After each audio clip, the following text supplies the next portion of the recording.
जय मसीह जी प्यारे भरावो, God bless you. परमेश्वर ਤੁਹਾਨੂੰ ਸਭ ਨੂੰ ਬਹੁਤ ਬਰਕਤ ਦੇਵੇ।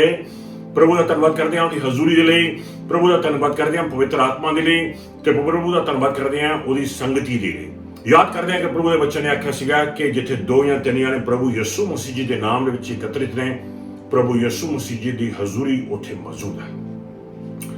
ਪ੍ਰਭੂ ਦੇ ਬਨੋ, ਆਓ ਆਪਾਂ ਸਿੱਧਾ ਪਰਮੇਸ਼ਰ ਦੇ ਵਚਨ ਵਿੱਚ ਜਾਂਦੇ ਹਾਂ ਤੇ 2 Chronicles chapter 7 verse 14 ਖੋਲਾਂਗੇ ਪਰਮੇਸ਼ਰ ਦੇ ਵਚਨ ਵਿੱਚੋਂ। ਪੁਰਾਣੇ ਨੇਮ ਦੇ ਵਿੱਚ ਇੱਕ ਐਸਾ ਵਰਸ ਆ ਪ੍ਰਭੂ ਦੇ ਬਨੋ, ਜਿਹੜਾ ਵਰਸ ਰਿਵਾਈਵਲ ਦੀ ਕੁੰਜੀ ਹੈ। ਆਪਾਂ ਅਕਸਰ ਨਵੇਂ ਨੇਮ ਦੇ ਵਿੱਚ ਦੇਖਦੇ ਹਾਂ ਕਿ ਰਿਵਾਈਵਲ ਆਵੇ ਆਪਣੀਆਂ ਜ਼ਿੰਦਗੀਆਂ ਦੇ ਉੱਤੇ, ਪਰਮੇਸ਼ਰ ਦੀ ਪਵਿੱਤਰ ਆਤਮਾ ਦੀ ਪ੍ਰਭੂਰੀ ਆਵੇ। ਲੇਕਿਨ ਪੁਰਾਣੇ ਨੇਮ ਦੇ ਵਿੱਚ ਇੱਕ ਐਸਾ ਵਰਸ ਆ ਜਿਹੜਾ ਪਰਮੇਸ਼ਰ ਨੇ ਸਲੋਮੋਨ ਨੂੰ ਬੋਲਿਆ ਸੀ ਜਦੋਂ ਸਲੋਮੋਨ ਪਰਮੇਸ਼ਰ ਦਾ ਮੰਦਿਰ ਡੈਡੀਕੇਟ ਕਰਨ ਲੱਗਿਆ ਸੀ। ਤੇ ਜਦੋਂ ਪਰਮੇਸ਼ਰ ਦਾ ਮੰਦਿਰ ਡੈਡੀਕੇਟ ਕੀਤਾ ਉਸਨੇ, ਉਹ ਵਚਨ ਪਰਮੇਸ਼ਰ ਨੇ ਉਦੋਂ ਸਲੋਮੋਨ ਨੂੰ ਆਖਿਆ ਸੀਗਾ। ਤੇ ਪਰਮੇਸ਼ਰ ਚਾਹੁੰਦਾ ਸੀਗਾ ਕਿ ਉਹਦੇ ਜਿਹੜੇ ਸਾਰੇ ਲੋਕ ਨੇ, ਸਾਰੀ ਪ੍ਰਜਾ ਜੋ ਪ੍ਰਭੂ ਦੀ ਆ, ਉਹ ਰਿਵਾਈਵਲ ਪ੍ਰਾਪਤ ਕਰਨ, ਰਿਵਾਈਵਲ ਐਕਸਪੀਰੀਅੰਸ ਕਰਨ। ਸੋ ਇਸ ਸ਼ਬਦ ਦੇ ਵਿੱਚ, ਇਸ ਵਰਸ ਦੇ ਵਿੱਚ ਰਿਵਾਈਵਲ ਦੇ 4 ਦੁਸ਼ਮਣ ਛੁਪੇ ਹੋਏ ਨੇ। ਅੱਜ ਆਪਾਂ ਦੇਖਾਂਗੇ ਰਿਵਾਈਵਲ ਦੇ 4 ਦੁਸ਼ਮਣ ਕਿਹੜੇ ਨੇ। ਐਸੇ 4 ਐਨੀਮੀਜ਼, ਐਸੇ 4 ਦੁਸ਼ਮਣ ਰਿਵਾਈਵਲ ਦੇ, ਕਿ ਜੇ ਆਪਾਂ ਇਹਨਾਂ ਦੁਸ਼ਮਣਾਂ ਦੇ ਖਿਲਾਫ ਖੜੇ ਹੋ ਜਾਈਏ, ਇਹਨਾਂ ਦੁਸ਼ਮਣਾਂ ਦੇ ਖਿਲਾਫ ਲੜੀਏ ਤੇ ਇਹਨਾਂ ਦੁਸ਼ਮਣਾਂ ਨੂੰ ਆਪਣੀਆਂ ਜੀਵਨਾਂ ਦੇ ਵਿੱਚੋਂ, ਆਪਣੀ ਜ਼ਿੰਦਗੀ ਚੋਂ ਬਾਹਰ ਕੱਢ ਦਈਏ, ਰਿਜ਼ਲਟ ਰਿਵਾਈਵਲ ਹੋਏਗਾ। ਜਾਨੀ ਕਿ ਪਰਮੇਸ਼ਰ ਦਾ ਪ੍ਰਕਾਸ਼ ਹੋਵੇਗਾ, ਜਾਗਰਤੀ ਹੋਵੇਗੀ ਰੂਹ ਦੇ ਵਿੱਚ ਪ੍ਰਭੂ ਦੇ ਬਨੋ। ਆਓ ਚੱਲੀਏ ਸਿੱਧਾ 2 Chronicles chapter 7 verse 14। ਜੀ ਹਾਂ, ਤੇ ਜੇਕਰ ਉਹ ਪਛਤਾਵਾ ਕਰਨ ਅਤੇ ਬੁਰਾਈ ਛੱਡ ਕੇ ਮੇਰੇ ਅੱਗੇ ਪ੍ਰਾਰਥਨਾ ਕਰਨ ਤਾਂ ਮੈਂ ਸਵਰਗ ਵਿੱਚ ਇਹਨਾਂ ਦੀ ਪ੍ਰਾਰਥਨਾ ਸੁਣਾਂਗਾ ਅਤੇ ਇਹਨਾਂ ਦੇ ਪਾਪ ਮਾਫ ਕਰਕੇ ਇਹਨਾਂ ਦੀ ਧਰਤੀ ਨੂੰ ਫਿਰ ਅਸੀਸਤ ਕਰਾਂਗਾ। ਪ੍ਰਭੂ ਦੇ ਬਨੋ, ਇੱਥੇ ਪਰਮੇਸ਼ਰ ਆਪਣੇ ਪ੍ਰਜਾ ਨੂੰ ਬੋਲ ਰਿਹਾ ਹੈ। ਇੱਥੇ ਪਰਮੇਸ਼ਰ ਨੌਨ ਬਲੀਵਰਸ ਨੂੰ ਨਹੀਂ ਬੋਲ ਰਿਹਾ, ਕਿਉਂਕਿ ਨੌਨ ਬਲੀਵਰਸ ਦਾ ਜਿਹੜਾ ਪਹਿਲਾ ਸਟੈਪ ਹੈਗਾ ਆ, ਉਹ ਉਹਨਾਂ ਨੂੰ ਚਾਹੀਦਾ ਹੈ ਕਿ ਆਪਣਾ ਦਿਲ ਖੋਲ ਕੇ ਪ੍ਰਭੂ ਯਿਸੂ ਮਸੀਹ ਜੀ ਨੂੰ ਸਵੀਕਾਰ ਕਰਨ। ਲੇਕਿਨ ਇੱਥੇ ਪਰਮੇਸ਼ਰ ਵਿਸ਼ਵਾਸੀਆਂ ਨੂੰ ਬੋਲ ਰਿਹਾ ਆ, ਜਿਹੜੇ ਬਲੀਵਰਸ ਨੇ ਉਹਨਾਂ ਨੂੰ ਬੋਲ ਰਿਹਾ ਆ, ਤੇ ਉਹਨਾਂ ਨੂੰ ਕਹਿ ਰਿਹਾ ਆ ਕਿ ਤੁਸੀਂ ਆਪਣੀ ਜ਼ਿੰਦਗੀ ਦੇ ਵਿੱਚੋਂ, ਆਪਣੇ ਦਿਲ ਦੇ ਵਿੱਚੋਂ ਇਹ 4 ਚੀਜ਼ਾਂ ਕੱਢ ਲਓ ਤਾਂ ਕਿ ਮੈਂ ਤੁਹਾਡੀ ਧਰਤੀ ਨੂੰ, ਮੈਂ ਤੁਹਾਡੀ ਜ਼ਿੰਦਗੀ ਨੂੰ ਦੁਬਾਰਾ ਫਿਰ ਬਰਕਤ ਦੇ ਨਾਲ, ਰਿਵਾਈਵਲ ਦੇ ਨਾਲ ਭਰ ਦੇਵਾਂ। ਇੱਕ ਵਾਰ ਫਿਰ ਪੜਾਂਗੇ ਇਹ ਵਰਸ, ਆਪਾਂ ਬੜਾ ਜ਼ਬਰਦਸਤ ਆ ਇਹ ਵਰਸ, ਬਾਰ-ਬਾਰ ਆਪਾਂ ਪੜਾਂਗੇ ਤਾਂ ਕਿ ਆਪਾਂ ਸਮਝ ਸਕੀਏ ਇਸ ਵਚਨ ਨੂੰ ਚੰਗੀ ਤਰ੍ਹਾਂ ਦੇ ਨਾਲ। ਅਤੇ ਜੇਕਰ ਉਹ ਪਛਤਾਵਾ ਕਰਨ ਅਤੇ ਬੁਰਾਈ ਛੱਡ ਕੇ ਮੇਰੇ ਅੱਗੇ ਪ੍ਰਾਰਥਨਾ ਕਰਨ ਤਾਂ ਮੈਂ ਸਵਰਗ ਵਿੱਚ ਇਹਨਾਂ ਦੀ ਪ੍ਰਾਰਥਨਾ ਸੁਣਾਂਗਾ ਅਤੇ ਇਹਨਾਂ ਦੇ ਪਾਪ ਮਾਫ ਕਰਕੇ ਇਹਨਾਂ ਦੀ ਧਰਤੀ ਨੂੰ ਫਿਰ ਅਸੀਸਤ ਕਰਾਂਗਾ। Wow, amen. ਪ੍ਰਭੂ ਦੇ ਭੈਣੋ, ਪਰਮੇਸ਼ਰ ਦੇ ਵਚਨ ਦੇ ਵਿੱਚ ਲਿਖਿਆ ਹੈ, ਇੰਗਲਿਸ਼ ਵਿੱਚ ਲਿਖਿਆ ਆ ਕਿ ਜੇ ਮੇਰੇ ਲੋਕ, ਜਿਨ੍ਹਾਂ ਉੱਤੇ ਮੇਰਾ ਨਾਮ ਮੈਂ ਲੈਣਾ ਆ, ਜੇ ਮੇਰੇ ਲੋਕ ਝੁਕਣ, ਹੰਬਲ ਹੋਣ, ਆਪਣੇ ਆਪ ਨੂੰ ਪਛਤਾਵਾ ਕਰਨ, ਮੇਰੇ ਵੱਲ ਨੂੰ ਮੁੜਨ, ਮੈਨੂੰ ਪੁਕਾਰਨ, ਤੇ ਮੈਂ ਉਹਨਾਂ ਦੀ ਆਵਾਜ਼ ਨੂੰ ਸੁਣਾਂਗਾ ਤੇ ਉਹਨਾਂ ਦੀ ਧਰਤੀ ਨੂੰ ਦੁਬਾਰਾ ਜਾਗਰਤੀ ਦੇਵਾਂਗਾ, ਰਿਵਾਈਵਲ ਦੇਵਾਂਗਾ, ਬਰਕਤ ਦੇਵਾਂਗਾ। ਸੋ ਪ੍ਰਭੂ ਦੇ ਭੈਣੋ, ਪਹਿਲਾ ਦੁਸ਼ਮਣ ਜਿਹੜਾ ਰਿਵਾਈਵਲ ਦਾ ਹੈ ਉਹ ਹੈ ਹੰਕਾਰ, ਉਹ ਹੈ ਪ੍ਰਾਈਡ। ਪ੍ਰਾਈਡ ਜਿਹੜਾ ਹੈ, ਜਦੋਂ ਕਿਸੇ ਬੰਦੇ ਦੇ ਵਿੱਚ, ਯਾਦ ਰੱਖੋ ਆਪਾਂ ਇੱਥੇ ਗੱਲ ਕਰ ਰਹੇ ਹਾਂ ਉਹਨਾਂ ਲੋਕਾਂ ਦੀ, ਉਹਨਾਂ ਦੀ ਗੱਲ ਨਹੀਂ ਕਰ ਰਹੇ ਜਿਹੜੇ ਨੌਨ ਬਲੀਵਰਸ ਨੇ, ਉਹਨਾਂ ਦੀ ਗੱਲ ਹੋ ਰਹੀ ਹੈ ਜਿਹੜੇ ਵਿਸ਼ਵਾਸੀ ਨੇ। ਵਿਸ਼ਵਾਸੀਆਂ ਦੇ ਦਿਲਾਂ ਦੇ ਵਿੱਚ ਉਹਨਾਂ ਦੀ ਗੱਲ ਹੋ ਰਹੀ ਹੈ, ਜਿਹੜੇ ਲੀਡਰਸ ਨੇ ਉਹਨਾਂ ਦੀ ਗੱਲ ਹੋ ਰਹੀ ਹੈ, ਜਿਹੜੇ ਪ੍ਰੋਫਿਟਸ ਨੇ ਉਹਨਾਂ ਦੀ ਗੱਲ ਹੋ ਰਹੀ ਹੈ, ਜਿਹੜੇ ਪ੍ਰੀਚਰਸ ਨੇ ਉਹਨਾਂ ਦੀ ਗੱਲ ਹੋ ਰਹੀ ਹੈ, ਜਿਹੜੇ ਪਾਸਟਰਸ ਨੇ। ਪ੍ਰਭੂ ਦਾ ਵਚਨ ਕਹਿੰਦਾ ਹੈ ਕਿ ਜੇ ਮੇਰੇ ਲੋਕ, ਜਿਹੜੇ ਮੇਰਾ ਨਾਮ ਲੈਂਦੇ ਨੇ, ਜੇ ਪਛਤਾਵਾ ਕਰਨ, ਰਿਪੈਂਟੈਂਸ ਕਰਨ, ਝੁਕਣ, ਜਾਨੀ ਕਿ ਪ੍ਰਾਈਡ ਨੂੰ ਤਿਆਗਣ, ਹੰਕਾਰ ਨੂੰ ਤਿਆਗਣ, ਮੈਂ ਨੂੰ ਤਿਆਗਣ, ਤਦ ਫਿਰ ਮੈਂ ਉਹਨਾਂ ਉੱਤੇ ਰਿਵਾਈਵਲ ਭੇਜਾਂਗਾ। ਕਿਸੇ ਹਾਲਤ ਵਿੱਚ ਵੀ ਰਿਵਾਈਵਲ ਆਪਣੀ ਜ਼ਿੰਦਗੀ 'ਚ ਆ ਨਹੀਂ ਸਕਦੀ ਜੇ ਆਪਾਂ ਹੰਬਲ ਹੋ ਕੇ ਨਾ ਚੱਲੀਏ, ਜੇ ਆਪਾਂ ਹਲੀਮ ਹੋ ਕੇ ਨਾ ਚੱਲੀਏ। ਜਦ ਤੱਕ ਆਪਣੀ ਜ਼ਿੰਦਗੀ ਦੇ ਵਿੱਚ ਮੈਂ ਬਣੀ ਹੋਈ ਆ, ਹੰਕਾਰ ਬਣਿਆ ਹੋਇਆ, ਆਕੜ ਬਣੀ ਹੋਈ ਆ, ਤਦ ਤੱਕ ਰਿਵਾਈਵਲ ਆਪਣੀ ਜ਼ਿੰਦਗੀ ਦੇ ਵਿੱਚ ਆ ਨਹੀਂ ਸਕਦੀ। ਸੋ ਪ੍ਰਭੂ ਦੇ ਬਨੋ, ਪਰਮੇਸ਼ਰ ਦਾ ਵਚਨ ਕਲੀਅਰਲੀ ਦੱਸਦਾ ਆ ਨਵੇਂ ਨੇਮ ਦੇ ਵਿੱਚ ਪ੍ਰਕਾਸ਼ ਦੀ ਪੋਥੀ ਦੇ ਵਿੱਚ ਤੀਸਰੇ ਚੈਪਟਰ 'ਚ 17ਵੇਂ ਵਰਸ ਦੇ ਵਿੱਚ ਇੱਕ ਚਰਚ ਸੀਗਾ, ਜਿਸ ਚਰਚ ਨੂੰ ਪਰਮੇਸ਼ਰ ਨੇ ਤਾਰਿਆ ਸੀ ਤੇ ਉਹਦੇ ਨਾਲ ਗੱਲ ਕੀਤੀ ਸੀਗੀ। ਪੜਾਂਗੇ ਆਪਾਂ ਪ੍ਰਕਾਸ਼ ਦੀ ਪੋਥੀ ਤੀਸਰਾ ਚੈਪਟਰ ਦਾ 17ਵਾਂ ਵਰਸ ਪੜਾਂਗੇ। ਉਹ 17ਵੇਂ ਵਰਸ ਦੀ ਪਹਿਲੀ ਲਾਈਨਸ ਪੜਾਂਗੇ। ਰੈਵਲੇਸ਼ਨ ਚੈਪਟਰ 3 ਵਰਸ 17 ਚੈਪਟਰ 3 ਵਰਸ 17 ਜੀ ਪੰਜਾਬੀ ਤੂੰ ਲਿਖਾਂਗੇ। ਜੀ ਕਹਿੰਦਾ ਹਾਂ, ਹੈ ਕਿ ਮੈਂ ਅਮੀਰ ਹਾਂ, ਮੈਨੂੰ ਕਿਸੇ ਚੀਜ਼ ਦੀ ਲੋੜ ਨਹੀਂ ਹੈ, ਪਰ ਅਸਲ ਵਿੱਚ ਤੂੰ ਆਪਣੇ ਬਾਰੇ ਨਹੀਂ ਜਾਣਦਾ ਹੈ ਕਿ ਤੇਰੀ ਹਾਲਤ ਕਿੰਨੀ ਬੁਰੀ ਅਤੇ ਤਰਸਯੋਗ ਹੈ। ਤੂੰ ਸੱਚਮੁੱਚ ਗਰੀਬ, ਅੰਨਾ ਅਤੇ ਨੰਗਾ ਹੈ। ਤੂੰ ਕਹਿਣਾ ਆ ਕਿ ਮੈਂ ਅਮੀਰ ਹਾਂ, ਜਾਣੀ ਕਿ ਤੂੰ ਕਹਿਣਾ ਮੈਨੂੰ ਬਹੁਤ ਪਤਾ ਆ, ਤੂੰ ਕਹਿਣਾ ਕਿ ਮੈਨੂੰ ਬਹੁਤ ਅਕਲ ਆ, ਤੂੰ ਕਹਿਣਾ ਕਿ ਮੈਨੂੰ ਹੁਣ ਪ੍ਰਾਰਥਨਾ ਕਰਨੀ ਆ ਗਈ, ਤੂੰ ਕਹਿਣਾ ਹੁਣ ਮੈਨੂੰ ਹਜ਼ੂਰੀ ਛੂਣਾ ਆ ਗਿਆ, ਤੂੰ ਕਹਿਣਾ ਕਿ ਮੈਨੂੰ ਹੁਣ ਪਰਮੇਸ਼ਰ ਦਾ ਮਸਾ ਮੇਰੇ ਉੱਤੇ ਉਤਰਨ ਲੱਗ ਗਿਆ, ਤੂੰ ਕਹਿਣਾ ਹੁਣ ਮੇਰੇ ਵਿੱਚ ਅਥਾਰਟੀ ਆ ਗਈ, ਲੇਕਿਨ ਤੇਰੇ ਵਿੱਚ ਆਕੜ ਆ ਗਈ, ਤੇਰੇ ਵਿੱਚ ਹੰਕਾਰ ਆ ਗਿਆ, ਤੇਰੇ ਵਿੱਚ ਮੈਂ ਆ ਗਈ। ਉਹਨਾਂ ਦੀ ਜ਼ਿੰਦਗੀ ਦੇ ਵਿੱਚ ਪ੍ਰਭੂ ਤੇ ਭੈਣੋ ਕਿਸੇ ਵੀ ਹਾਲਤ ਵਿੱਚ ਰਿਵਾਈਵਲ ਟੁੱਟੇਗੀ ਨਹੀਂ, ਰਿਵਾਈਵਲ ਉਤਰੇਗੀ ਨਹੀਂ। ਇਹ ਬਹੁਤ ਹੀ ਖਤਰਨਾਕ ਸਿਚੁਏਸ਼ਨ ਆ। ਆਓ ਅੱਜ ਆਪਣੇ ਦਿਲਾਂ ਨੂੰ ਦੇਖੀਏ, ਝਾਤੀ ਮਾਰੀਏ ਕਿ ਜਦੋਂ ਆਪਾਂ ਆਪਣੇ ਘਰ ਵਾਲਿਆਂ ਦੇ ਨਾਲ ਗੱਲਬਾਤ ਕਰਦੇ ਆ ਕੀ ਆਪਣੇ 'ਚ ਹੰਕਾਰ ਹੁੰਦਾ ਆ, ਜਦੋਂ ਆਪਾਂ ਆਪਣੇ ਬੱਚਿਆਂ ਨੂੰ ਟ੍ਰੀਟ ਕਰਦੇ ਆ ਕੀ ਆਪਣੇ 'ਚ ਹੰਕਾਰ ਹੁੰਦਾ ਆ, ਜਦੋਂ ਆਪਾਂ ਰੈਸਟੋਰੈਂਟ ਖਾਣ ਵਾਸਤੇ ਜਾਂਦੇ ਆ ਵੇਟਰ ਨਾਲ ਗੱਲਬਾਤ ਕਰਦੇ ਆ ਕੀ ਆਪਣੇ ਵਿੱਚ ਹੰਕਾਰ ਹੁੰਦਾ ਆ, ਜਦੋਂ ਆਪਾਂ ਆਪਣੇ ਜਿਹੜੇ ਥੱਲੇ ਕੰਮ ਕਰਦੇ ਨੇ ਉਹਨਾਂ ਨਾਲ ਗੱਲਬਾਤ ਕਰਦੇ ਆ ਕਿ ਆਪਣੇ ਵਿੱਚ ਹੰਕਾਰ ਹੁੰਦਾ ਆ, ਜਦੋਂ ਕਿਸੇ ਨੂੰ ਦੇਖਦੇ ਆ ਕੋਈ ਮਾੜੇ ਇਨਸਾਨ ਨੂੰ ਜਾਂ ਕੋਈ ਗਰੀਬ ਇਨਸਾਨ ਨੂੰ ਜਾਂ ਕੋਈ ਬਿਮਾਰ ਇਨਸਾਨ ਨੂੰ, ਆਪਾਂ ਆਪਣੀਆਂ ਹੰਕਾਰ ਦੀਆਂ ਅੱਖਾਂ ਨਾਲ ਦੇਖ ਰਹੇ ਆ ਜਾਂ ਉਹਨਾਂ ਦੇ ਤਰਸ ਕਰਦੇ ਆ ਜਾਂ ਉਹਨਾਂ ਤੇ ਕਿਰਪਾ ਕਰਦੇ ਆ ਜਾਂ ਆਪਣੇ ਵਿੱਚ ਹਲੀਮੀ ਹੁੰਦੀ ਆ। ਆਓ ਦੇਖੀਏ ਪ੍ਰਭੂ ਦੇ ਭੈਣੋ, ਪੁਰਾਣੇ ਨੇਮ ਦੇ ਵਿੱਚ ਹੀ ਜਾਵਾਂਗੇ। ਪ੍ਰੋਵਰਬਸ ਚੈਪਟਰ 6 ਦੇ ਵਿੱਚ ਦੇਖਾਂਗੇ, ਉਹਦਾ 16ਵੇਂ ਵਰਸ ਤੋਂ ਲੈ ਕੇ 19ਵੇਂ ਵਰਸ ਦੇ ਵਿੱਚ ਦੇਖਾਂਗੇ। ਪ੍ਰਭੂ ਦਾ ਵਚਨ ਕਹਿੰਦਾ ਆ ਕਿ ਪਰਮੇਸ਼ਵਰ ਹੰਕਾਰ ਨੂੰ, ਪ੍ਰਾਈਡ ਨੂੰ ਘਿਰਨਾ ਕਰਦਾ ਆ। ਪਰਮੇਸ਼ਰ ਕਿਸੇ ਵੀ ਹਾਲਤ ਵਿੱਚ ਪ੍ਰਾਈਡ ਨੂੰ ਸਹਿ ਨਹੀਂ ਸਕਦਾ। ਜਿਸ ਦੀ ਜ਼ਿੰਦਗੀ ਦੇ ਵਿੱਚ ਪ੍ਰਾਈਡ ਆ ਜਾਂਦਾ ਆ, ਉਸ ਦੀ ਜ਼ਿੰਦਗੀ ਦੇ ਵਿੱਚ ਰਿਵਾਈਵਲ ਮਰਨ ਲੱਗ ਜਾਂਦੀ ਆ, ਰਿਵਾਈਵਲ ਟੁੱਟਣ ਲੱਗ ਜਾਂਦੀ ਆ। ਰਿਵਾਈਵਲ ਉਹਨਾਂ ਦੇ ਨੇੜੇ ਤੇੜੇ ਨਹੀਂ ਜਾਏਗੀ, ਉਹਨਾਂ ਦੀਆਂ ਪ੍ਰਾਰਥਨਾ 'ਚ ਰਿਵਾਈਵਲ ਨਹੀਂ ਹੋਏਗੀ, ਉਹਨਾਂ ਦੇ ਪ੍ਰਚਾਰਾਂ 'ਚ ਰਿਵਾਈਵਲ ਨਹੀਂ ਹੋਏਗੀ, ਉਹਨਾਂ ਦੀ ਕਾਉਂਸਲਿੰਗ 'ਚ ਰਿਵਾਈਵਲ ਨਹੀਂ ਹੋਏਗੀ, ਉਹਨਾਂ ਦੇ ਦੁਆ ਕਰਨ ਦੇ ਵਿੱਚ, ਵਰਸ਼ਿਪ ਕਰਨ ਦੇ ਵਿੱਚ ਰਿਵਾਈਵਲ ਨਹੀਂ ਹੋਗੀ। ਕਿਉਂ? ਕਿਉਂਕਿ ਉਹਨਾਂ 'ਚ ਪ੍ਰਾਈਡ ਆ ਗਿਆ। ਇਹ ਜ਼ਰੂਰੀ ਆ ਕਿ ਹਲੀਮ ਹੋ ਕੇ, ਝੁਕ ਕੇ, ਨਿਮਰਤਾ ਦੇ ਨਾਲ ਸੱਚੇ ਪਰਮੇਸ਼ਰ ਦੀ ਭਗਤੀ ਕਰੀਏ ਤਾਂ ਕਿ ਆਪਣੀ ਜ਼ਿੰਦਗੀ ਦੇ ਵਿੱਚ ਉਹ ਅੱਗ, ਪਵਿੱਤਰ ਆਤਮਾ ਦੀ, ਉਹ ਪੈਂਟੇਕੋਸਟ ਦੀ ਅੱਗ ਵੱਧਦੀ ਜਾਵੇ, ਘਟੇ ਨਾ।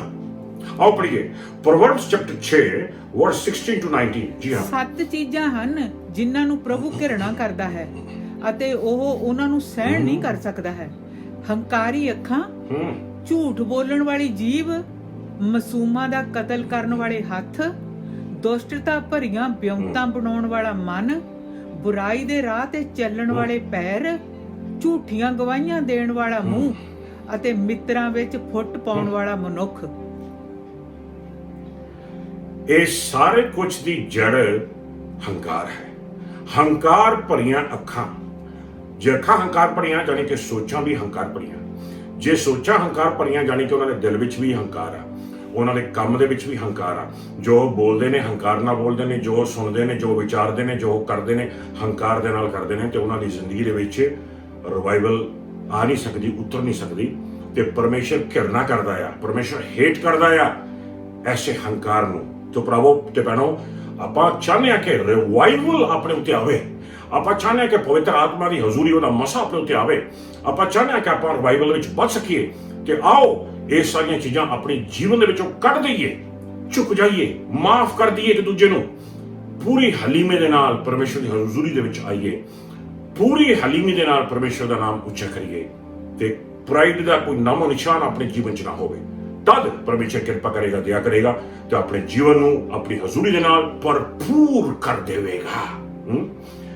ਪ੍ਰਭੂ ਦੇ ਬਣੋ, ਕਿੱਦਾਂ ਪਤਾ ਲੱਗਦਾ ਕਿ ਬੰਦੇ ਦੀ ਜ਼ਿੰਦਗੀ 'ਚ ਹੰਕਾਰ ਆ ਗਿਆ ਹੈ? ਕੁਝ ਐਵੀਡੈਂਸ ਮੈਂ ਤੁਹਾਡੇ ਨਾਲ ਸ਼ੇਅਰ ਕਰਾਂਗਾ ਹੰਕਾਰ ਦੇ। ਜਦੋਂ ਹੰਕਾਰ ਕਿਸੇ ਦੇ ਜੀਵਨ ਦੇ ਵਿੱਚ ਆ ਜਾਂਦਾ ਆ, ਪਹਿਲੇ ਨੰਬਰ ਤੇ ਉਹ ਸੁਣਦਾ ਨਹੀਂ ਹੈ। ਉਹਦੇ ਨਾਲ ਤੁਸੀਂ ਕੋਈ ਵੀ ਗੱਲ ਕਰੋਗੇ, ਹਾਂਜੀ ਹਾਂਜੀ ਮੈਨੂੰ ਪਤਾ, ਮੈਨੂੰ ਪਤਾ, ਮੈਨੂੰ ਪਤਾ, ਮੈਨੂੰ ਪਤਾ, ਉਹ ਸੁਣੇਗਾ ਨਹੀਂ। ਜਿਹੜੇ ਹਲੀਮ ਲੋਕ ਹੁੰਦੇ ਨੇ, ਭਾਵੇਂ ਉਹਨਾਂ ਨੂੰ ਪਤਾ ਵੀ ਹੋਵੇ, ਤੁਸੀਂ ਉਹਦੇ ਨਾਲ ਗੱਲ ਕਰੋਗੇ, ਉਹ ਸੁਣਨਗੇ, ਅੱਛਾ ਜੀ, ਠੀਕ ਹੈ ਜੀ, ਹਾਂਜੀ ਸੁਣ ਕੇ ਹਾਂਜੀ ਧੰਨਵਾਦ ਪ੍ਰੇ ਕਰਦੇ ਹਾਂ ਜੀ ਇਹਦੇ ਬਾਰੇ। ਠੀਕ ਹੈ ਜੀ, ਜਿਸ ਤਰ੍ਹਾਂ ਪਾਕਰੂ ਲੀਡ ਕਰਦਾ ਉਦਾਂ ਹੀ ਕਰਾਂਗੇ ਜੀ। ਠੀਕ ਹੈ, ਭਾਵੇਂ ਉਹਨਾਂ ਨੂੰ ਪਤਾ ਵੀ ਹੋਵੇ ਲੇਕਿਨ ਉਹ ਹਲੀਮੀ ਦੇ ਨਾਲ ਸੁਣਨਗੇ। ਲੇਕਿਨ ਹੰਕਾਰੀ ਜਿਹੜਾ ਆ ਉਹ ਰਿਫਿਊਜ਼ ਕਰ ਦਿੰਦਾ ਆ ਸੁਣਨਾ, ਉਹ ਸੁਣਦਾ ਨਹੀਂ। ਹਾਂਜੀ ਹਾਂਜੀ ਬਹੁਤ ਮੱਤਾਂ ਦੇਣੀਆਂ ਮੈਨੂੰ ਪਤਾ ਆ, ਮੈਨੂੰ ਇੰਨੀਆਂ ਮੱਤਾਂ ਨਾ ਦਿਆ ਕਰ, ਮੈਨੂੰ ਪਤਾ ਆ। ਹੰਕਾਰ। ਦੂਸਰਾ ਐਵੀਡੈਂਸ ਜਿਹੜਾ ਹੰਕਾਰ ਦਾ ਆਉਂਦਾ ਆ, ਜਿਹੜਾ ਹੰਕਾਰੀ ਮਨੁੱਖ ਆ ਉਹ ਆਪਣੇ ਬਾਰੇ ਹੀ ਗੱਲਬਾਤ ਕਰਦਾ ਰਹਿੰਦਾ ਸਾਰੇ ਟਾਈਮ।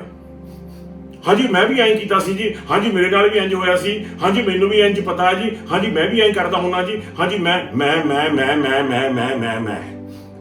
ਉਹ ਹਮੇਸ਼ਾ ਹੀ ਸਾਰਾ ਟਾਈਮ ਆਪਣੇ ਬਾਰੇ ਹੀ ਗੱਲਬਾਤ ਕਰਦਾ ਰਹੇਗਾ। ਝਾਤੀ ਮਾਰ ਕੇ ਦੇਖੋ ਆਪਣੇ ਦਿਲ ਦੇ ਵਿੱਚ ਕਿ ਤੁਸੀਂ ਆਪਣੇ ਬਾਰੇ ਜ਼ਿਆਦਾ ਗੱਲ ਕਰਦੇ ਹੋ ਜਾਂ ਦੂਜਿਆਂ ਦੇ ਬਾਰੇ ਜ਼ਿਆਦਾ ਕਰਦੇ ਹੋ।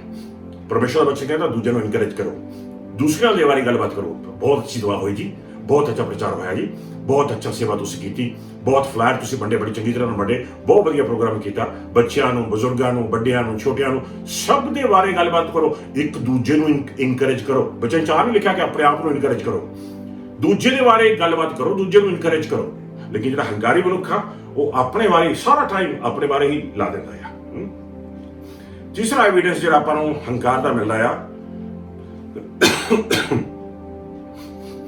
ਜਿਹੜਾ ਹੰਕਾਰੀ ਮਨੁੱਖ ਆ ਉਹ ਹਮੇਸ਼ਾ ਉਹਦੀ ਡਿਜ਼ਾਇਰ ਹੁੰਦੀ ਆ, ਉਹਦੀ ਚਾਹ ਹੁੰਦੀ ਆ ਕਿ ਸਾਰੇ ਉਹਨੂੰ ਨੋਟਿਸ ਕਰਨ। ਜਾਨੀ ਕਿ ਫੂ ਕਰਦਾ ਫਿਰਦਾ ਹੁੰਦਾ ਕਿ ਸਾਰੇ ਉਹਨੂੰ ਦੇਖਣ। ਉਹ ਹਮੇਸ਼ਾ ਸਾਰਿਆਂ ਦੀ ਅਟੈਂਸ਼ਨ ਖਿੱਚਣ ਦੀ ਕੋਸ਼ਿਸ਼ ਕਰਦਾ। ਲੇਕਿਨ ਜਿਹੜਾ ਹਲੀਮੀ ਬੰਦਾ ਹੁੰਦਾ ਉਹ ਕਹਿੰਦਾ ਤੂੰ बढ़ता ਜਾ ਔਰ ਮੈਂ ਕਮ ਹੋਤਾ। ਉਹ ਆਪਣੇ ਆਪ ਨੂੰ ਇੰਨਾ ਕੰਮ ਕਰ ਲੈਂਦਾ, ਘੱਟ ਕਰ ਲੈਂਦਾ, ਆਪਣੇ ਆਪ ਨੂੰ ਇੰਨਾ ਛੁਪਾ ਲੈਂਦਾ ਆ ਸਲੀਬ ਦੇ ਪਿੱਛੇ ਤਾਂ ਕਿ ਉਹਦਾ ਨਾਮੋ ਨਿਸ਼ਾਨ ਤੱਕ ਨਜ਼ਰ ਨਾ ਦਿਖਾਈ ਦੇ ਸਕੇ। ਪ੍ਰਭੂ ਦਾ ਨਾਮ ਹੀ ਉੱਚਾ ਹੋਵੇ, ਪਰਮੇਸ਼ਰ ਦੇ ਲੋਕ ਹੀ ਨਜ਼ਰ ਆਉਣ, ਪਰਮੇਸ਼ਰ ਹੀ ਦਿਖਾਈ ਦੇ ਸਕੇ, ਲੇਕਿਨ ਆਪਣਾ ਆਪ ਉਹ ਛੁਪਾ ਲੈਂਦਾ ਹੈ। ਚੌਥੀ ਚੀਜ਼ ਜਿਹੜੀ ਚੌਥਾ ਐਵੀਡੈਂਸ ਆਪਾਂ ਨੂੰ ਨਜ਼ਰ ਆਉਂਦਾ ਆ, ਹੰਕਾਰੀ ਮਨੁੱਖ ਸੋਚਦਾ ਕਿ ਉਹ ਸਭ ਕੁਝ ਡਿਜ਼ਰਵ ਕਰਦਾ ਆ, ਕਿ ਸਾਰਾ ਕੁਝ ਉਹਨੂੰ ਮਿਲਣਾ ਚਾਹੀਦਾ ਆ, ਸਾਰਾ ਕੁਝ ਉਹਨੂੰ, ਸਾਰੀ ਬਰਕਤ ਉਹਨੂੰ ਮਿਲਣਾ ਚਾਹੀਦੀ ਆ, ਸਾਰੀ ਸੇਵਾ ਉਹਨੂੰ ਮਿਲਣੀ ਚਾਹੀਦੀ ਆ। ਸਭ ਕੁਝ ਇਹ ਵੀ ਮੈਨੂੰ ਦੇ ਦਿਓ, ਉਹ ਵੀ ਮੈਨੂੰ ਦੇ ਦਿਓ, ਆ ਵੀ ਮੈਂ ਕਰਾਂਗਾ, ਉਹ ਵੀ ਮੈਂ ਕਰਾਂਗਾ, ਇਹ ਇੰਜ ਮੈਂ ਕਰਾਂਗਾ, ਮੈਂ ਉਂਝ ਕੀਤਾ, ਮੈਂ ਇੰਜ ਕੀਤਾ, ਮੈਂ ਆਹ ਮੈਂ ਸਭ ਕੁਝ। ਉਹ ਸੋਚਦਾ ਸਭ ਕੁਝ ਡਿਜ਼ਾਇਰ ਮੈਨੂੰ ਦੇ ਦਿਓ। ਲੇਕਿਨ ਜਿਹੜਾ ਹਲੀਮੀ ਬੰਦਾ ਆ, ਜਿਹਦੀ ਹੰਕਾਰ ਨਹੀਂਗਾ, ਉਹ ਕਹੂਗਾ ਕੋਈ ਗੱਲ ਨਹੀਂ ਇਹਨਾਂ ਨੂੰ ਦੇ ਦਿਓ, ਕੋਈ ਗੱਲ ਨਹੀਂ ਜੀ ਇਹਨਾਂ ਨੂੰ ਦੇ ਦਿਓ, ਨਹੀਂ ਇਹ ਕਰਨ ਜੀ, ਨਹੀਂ ਜੀ ਫਲਾਨਾ ਕਰੇ, ਨਹੀਂ ਜੀ ਫਲਾਨੀ ਕਰੇ। ਕੰਮ ਤੇ ਹੋਈਏ ਭਾਵੇਂ ਆਪਾਂ, ਘਰ ਵਿੱਚ ਹੋਈਏ ਭਾਵੇਂ ਆਪਾਂ। ਮੈਂ ਹਮੇਸ਼ਾ ਉਹਦਾ ਐਟੀਟਿਊਡ ਜਿਹੜਾ ਆ ਉਹ ਇਸ ਤਰ੍ਹਾਂ ਹੀ ਹੋਏਗਾ ਕਿ ਦੂਸਰਿਆਂ ਨੂੰ ਬਰਕਤ ਮਿਲ ਸਕੇ, ਆਪ ਆਪਣੇ ਆਪ ਨੂੰ ਉਹ ਪਿੱਛੇ ਨੂੰ ਰੱਖੇਗਾ, ਕਿਉਂਕਿ ਉਹਦੀ ਚਾਹ ਆ ਕਿ ਪਰਮੇਸ਼ਰ ਹੀ ਉਹਨੂੰ ਬਰਕਤ ਦੇਵੇ ਜਦੋਂ ਪਰਮੇਸ਼ਰ ਚਾਹੁੰਦਾ ਹੈ। ਲੇਕਿਨ ਉਹ ਆਪਣੇ ਮੂੰਹ ਤੋਂ ਕੁਝ ਮੰਗੇਗਾ ਨਹੀਂ ਕਦੇ ਵੀ। ਹੁਣ ਜਿਹੜਾ ਹੰਕਾਰੀ ਮਨੁੱਖ ਆ, ਪ੍ਰਾਈਡ ਮਨੁੱਖ, ਉਹ ਕਦੇ ਵੀ ਥੈਂਕਫੁਲ ਨਹੀਂ ਹੋਏਗਾ, ਕਦੇ ਵੀ ਧੰਨਵਾਦੀ ਨਹੀਂ ਹੋਏਗਾ। ਬਹੁਤ ਘੱਟ ਧੰਨਵਾਦ ਸੁਣੋਗੇ ਉਹਦੇ ਮੂੰਹ ਦੇ ਵਿੱਚੋਂ। ਹਮੇਸ਼ਾ ਕੰਪਲੇਂਟਾਂ ਹੀ ਕਰੇਗਾ ਦੂਜਿਆਂ ਦੇ ਬਾਰੇ, ਆਪ ਸਹੀ ਆ, ਦੂਸਰੀ ਗਲਤ ਨੇ ਸਾਰੇ। ਇਹ ਹੰਕਾਰ ਦਾ ਚਿੰਨ੍ਹ। ਛੇਵੀਂ ਚੀਜ਼ ਜਿਹੜੀ ਨਜ਼ਰ ਆਏਗੀ, ਉਹਨੂੰ ਤੁਸੀਂ ਕਰੈਕਟ ਨਹੀਂ ਕਰ ਸਕਦੇ। ਉਹਦੇ ਵਿੱਚ ਕੋਈ ਗਲਤੀ ਤੁਹਾਨੂੰ ਨਜ਼ਰ ਆਉਂਦੀ ਆ, ਤੁਸੀਂ ਉਹਨੂੰ ਕਰੈਕਟ ਕਰਨ ਦੀ ਕੋਸ਼ਿਸ਼ ਕਰੋ, ਉਹਨੂੰ ਕਰੈਕਟ ਨਹੀਂ ਕਰ ਸਕਦੇ, ਨਾ ਹੀ ਉਹ ਕਰੈਕਟ ਹੋਣਾ ਚਾਹੇਗਾ। ਉਹ ਕੋਈ ਨਾ ਕੋਈ ਬਹਾਨਾ ਲੱਭ ਲਏਗਾ ਤੁਹਾਨੂੰ ਐਕਸਪਲੇਨ ਕਰਨ ਦੇ ਵਾਸਤੇ ਕਿ ਮੈਂ ਠੀਕ ਆ, ਤੁਸੀਂ ਉਹੀ ਗਲਤ ਹੋ। ਲੇਕਿਨ ਜਿਹੜਾ ਹਲੀਮੀ ਮਨੁੱਖ ਆ ਉਹ ਕਰੈਕਸ਼ਨ ਨੂੰ ਸੁਣੇਗਾ ਤੇ ਉਹ ਕਰੈਕਸ਼ਨ ਨੂੰ ਪ੍ਰੇਅਰ ਦੇ ਵਿੱਚ ਲੈ ਕੇ ਜਾਵੇਗਾ ਤੇ ਪ੍ਰਭੂ ਨੂੰ ਕਹੇਗਾ, ਪ੍ਰਭੂ ਜੀ ਜੇ ਮੈਂ ਗਲਤ ਹਾਂ ਮੈਨੂੰ ਦਿਖਾ, ਪ੍ਰਭੂ ਜੀ ਮੈਂ ਸੁਧਰਨਾ ਚਾਹੁੰਦਾ ਹਾਂ। ਇਹ ਹਲੀਮੀ ਮਨੁੱਖ ਦਾ ਚਿੰਨ੍ਹ ਆ। ਜਦੋਂ ਇਹ ਚਿੰਨ੍ਹ ਲੋਕਾਂ ਦੀ ਜ਼ਿੰਦਗੀ 'ਚ ਆਉਂਦੇ ਨੇ, ਉਦੋਂ ਪਵਿੱਤਰ ਆਤਮਾ ਦੀਆਂ ਅੱਖਾਂ ਉਹਨਾਂ ਦੇ ਉੱਤੇ ਉਤਰਦੀਆਂ ਨੇ ਤੇ ਪਰਮੇਸ਼ਰ ਉਹਨਾਂ ਨੂੰ ਆਪਣਾ ਮਸਾ ਦੇ ਨਾਲ, ਆਪਣੀ ਹਜ਼ੂਰੀ ਦੇ ਨਾਲ ਯੂਜ਼ ਕਰਦਾ ਹੈ ਮਾਈਟੀਲੀ। ਤਾਂ ਹੀ ਪ੍ਰਭੂ ਦਾ ਬਚਨ ਕਹਿੰਦਾ ਕਿ ਉਹਨੇ ਨਿਰਬਲਾਂ ਨੂੰ, ਉਹਨੇ ਕਮਜ਼ੋਰਾਂ ਨੂੰ ਚੁਣਿਆ ਆਪਣੀ ਮਹਿਮਾ ਦੇ ਵਾਸਤੇ, ਆਪਣੇ ਜਲਾਲ ਦੇ ਵਾਸਤੇ। ਆਮੇਨ। 7ਵੇਂ ਨੰਬਰ ਤੇ ਪ੍ਰਾਪਤ ਕਰੋ, ਜਿਹੜਾ ਹੰਕਾਰੀ ਮਨੁੱਖ ਆ ਉਹ ਇਨਸਟਰਕਸ਼ਨਸ ਫੋਲੋ ਨਹੀਂ ਕਰੇਗਾ। ਕੋਈ ਵੀ ਇਨਸਟਰਕਸ਼ਨ ਦੇ ਦਿਓ ਵੀ ਐਂ ਕਰਨਾ ਜਾਂ ਉਂਝ ਕਰਨਾ, ਉਹਨੇ ਉਦਾਂ ਹੀ ਕਰਨਾ ਜਿੱਦਾਂ ਉਹਦਾ ਦਿਲ ਕਰਦਾ। ਉਹ ਆਪਣੀ ਉਹੀ ਮਾਰੂਗਾ। ਉਹ ਕਦੇ ਵੀ ਇਨਸਟਰਕਸ਼ਨਸ ਦੂਸਰਿਆਂ ਦੀਆਂ ਦਿੱਤੀਆਂ ਹੋਈਆਂ ਨੂੰ ਅਸੈਪਟ ਨਹੀਂ ਕਰੇਗਾ। ਜਿੱਦਾਂ ਦੂਜੇ ਕਹਿੰਦੇ ਨੇ ਉਦਾਂ ਨਹੀਂ ਚੱਲੇਗਾ, ਉਹ ਆਪਣੇ ਮੁਤਾਬਿਕ ਚੱਲੇਗਾ। ਮੈਂ ਉਹਦੇ ਵਿੱਚ ਬਹੁਤ ਜ਼ਬਰਦਸਤ ਤਰੀਕੇ ਦੀ ਹੋਏਗੀ। ਸੋ ਇਹ ਚੀਜ਼ਾਂ ਤੋਂ ਆਪਾਂ ਬਚ ਕੇ ਰਹਿਣਾ ਪ੍ਰਾਪਤ ਕਰੋ। ਹੁਣ ਜਿਹੜਾ ਹੰਕਾਰੀ ਮਨੁੱਖ ਆ ਉਹ ਬ੍ਰੈਗ ਕਰੇਗਾ ਆਪਣੇ ਆਪ ਨੂੰ, ਜਾਨੀ ਕਿ ਆਪਣੇ ਆਪ ਨੂੰ ਉਹ ਫੁੱਲਿਆ ਹੋਏਗਾ ਹਮੇਸ਼ਾ, ਬਈ ਮੈਂ ਹੀ ਹੂੰ, ਬਸ ਮੈਂ ਹੀ ਹੂੰ।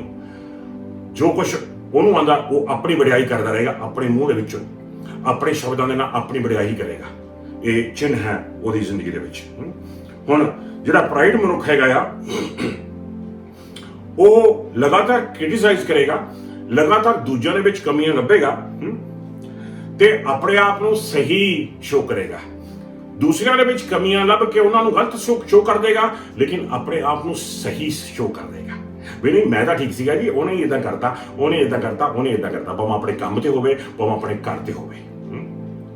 ਹੁਣ 10ਵੇਂ ਨੰਬਰ ਤੇ ਦੇਖਾਂਗੇ, ਜਿਹੜਾ ਪ੍ਰਾਈਡ ਮਨੁੱਖ ਆ ਉਹ ਹਮੇਸ਼ਾ ਆਪਣੇ ਬਾਰੇ ਹੀ ਸੋਚੇਗਾ, ਆਪਣੀ ਜ਼ਰੂਰਤ ਨੂੰ ਪਹਿਲ ਦੇਵੇਗਾ ਬਈ ਉਹਦੀਆਂ ਜ਼ਰੂਰਤਾਂ ਪਹਿਲਾਂ ਪੂਰੀਆਂ ਹੋ ਜਾਣ, ਬਾਅਦ ਵਿੱਚ ਉਹ ਦੂਜਿਆਂ ਦੀਆਂ ਜ਼ਰੂਰਤਾਂ ਦੇ ਬਾਰੇ ਸ਼ਾਇਦ ਦੇਖੇ, ਲੇਕਿਨ ਉਹਦਾ ਧਿਆਨ ਹੋਏਗਾ ਪਹਿਲਾਂ ਉਹ ਸੋਚਦਾ ਰਹੇਗਾ thinks of its on needs first.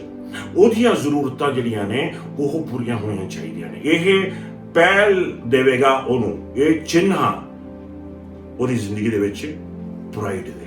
ਸੋ ਪ੍ਰਭੂ ਦੇ ਬਣੋ, ਇਹ ਪਹਿਲਾ ਦੁਸ਼ਮਣ ਆ ਰਿਵਾਈਵਲ ਦਾ। ਪ੍ਰਾਈਡ ਰਿਵਾਈਵਲ ਦਾ ਪਹਿਲਾ ਦੁਸ਼ਮਣ ਆ। ਮੁਹੰਮਦ ਅਲੀ ਇੱਕ ਬਹੁਤ ਬੜਾ ਬਾਕਸਰ ਹੋਇਆ ਸੀਗਾ, ਮੰਨਿਆ ਹੋਇਆ ਬਾਕਸਰ ਬਹੁਤ ਜ਼ਿਆਦਾ।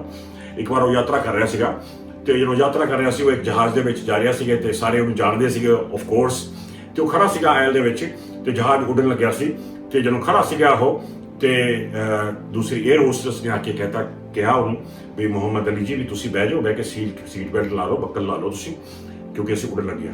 ਉਹ ਕਹਿੰਦਾ I Muhammad Ali, I am a superman, I do not need seat belt ਕਹਿੰਦਾ। ਤੇ ਉਹ ਕਹਿੰਦੀ ਗਾਹਾਂ 에ਅਰ ਹੋਸਟਸ ਕਿ ਸੁਪਰਮੈਨ ਨੂੰ ਤਾਂ ਕਹਿੰਦੀ ਜਹਾਜ਼ ਵੀ ਨਹੀਂ ਚਾਹੀਦਾ ਫਿਰ, ਕਿਉਂਕਿ ਸੁਪਰਮੈਨ ਤਾਂ ਉਹੀ ਉੱਡ ਸਕਦਾ ਆ। ਲੇਕਿਨ ਉਹ ਫਿਰ ਬੈਠ ਗਿਆ ਆਰਾਮ ਦੇ ਨਾਲ।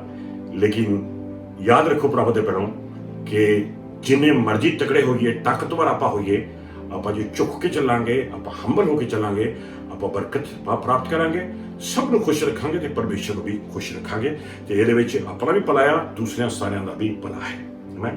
ਸੋ ਪ੍ਰਭੂ ਦਾ ਵਚਨ ਕਹਿੰਦਾ ਆ, ਜੇ ਮੇਰੇ ਲੋਕ ਹਲੀਮ ਹੋਣ, ਹੰਬਲ ਹੋਣ, ਆਪਣੇ ਆਪ ਨੂੰ ਹੰਬਲ ਕਰਨ, ਤਾਂ ਫਿਰ ਪਰਮੇਸ਼ਰ ਕਹਿੰਦਾ ਮੈਂ ਉਹਨਾਂ ਨੂੰ ਬਰਕਤ ਦੇਵਾਂਗਾ। ਪ੍ਰਕਾਸ਼ ਦੀ ਪੋਥੀ ਦੇ ਵਿੱਚ 3ਰਾ ਚੈਪਟਰ ਤੇ ਉਹਦਾ 17ਵਾਂ ਤੇ 18ਵਾਂ ਵਰਸ ਪੜਾਂਗੇ ਆਪਾਂ ਦੁਬਾਰਾ ਫਿਰ ਇੱਕ ਵਾਰ। ਆਓ ਦੇਖੀਏ ਧਿਆਨ ਦੇ ਨਾਲ। ਪ੍ਰਕਾਸ਼ ਦੀ ਪੋਥੀ 3ਰਾ ਚੈਪਟਰ ਉਹਦਾ 17ਵਾਂ ਤੇ 18ਵਾਂ ਵਰਸ। ਹਾਂਜੀ, ਪੰਜਾਬੀ ਦੇ ਵਿੱਚ ਕਹਿੰਦਾ ਹੈ ਕਿ ਮੈਂ ਅਮੀਰ ਹਾਂ, ਮੈਨੂੰ ਕਿਸੇ ਚੀਜ਼ ਦੀ ਲੋੜ ਨਹੀਂ ਹੈ, ਪਰ ਅਸਲ ਵਿੱਚ ਤੂੰ ਆਪਣੇ ਬਾਰੇ ਨਹੀਂ ਜਾਣਦਾ ਹੈ ਕਿ ਤੇਰੀ ਹਾਲਤ ਕਿੰਨੀ ਬੁਰੀ ਅਤੇ ਤਰਸਯੋਗ ਹੈ। ਤੂੰ ਸੱਚਮੁੱਚ ਗਰੀਬ, ਅੰਨਾ ਅਤੇ ਨੰਗਾ ਹੈ। ਇਸ ਲਈ ਤੇਰੇ ਲਈ ਮੇਰੀ ਇਹ ਸਲਾਹ ਹੈ, ਤੂੰ ਮੇਰੇ ਕੋਲੋਂ ਅੱਗ ਨਾਲ ਪਿਘਲਾ ਕੇ ਸਾਫ਼ ਕੀਤਾ ਹੋਇਆ ਸੋਨਾ ਖਰੀਦ ਲੈ ਕਿ ਤੂੰ ਸੱਚਮੁੱਚ ਅਮੀਰ ਬਣ ਜਾਵੇਂ। ਤੂੰ ਮੇਰੇ ਕੋਲੋਂ ਚਿੱਟੇ ਕੱਪੜੇ ਖਰੀਦ ਲੈ ਕਿ ਤੂੰ ਆਪਣੇ ਸਰੀਰ ਨੂੰ ਢੱਕ ਸਕੇ, ਤਾਂ ਜੋ ਉਸ ਦਾ ਸ਼ਰਮਨਾਕ ਨੰਗਾਪਣ ਦਿਖਾਈ ਨਾ ਦੇਵੇ। ਇਸੇ ਤਰ੍ਹਾਂ ਤੂੰ ਮੇਰੇ ਕੋਲੋਂ ਆਪਣੀਆਂ ਅੱਖਾਂ ਦੇ ਲਈ ਸੁਰਮਾ ਖਰੀਦ ਲੈ ਕਿ ਤੂੰ ਠੀਕ ਦੇਖ ਸਕੇ।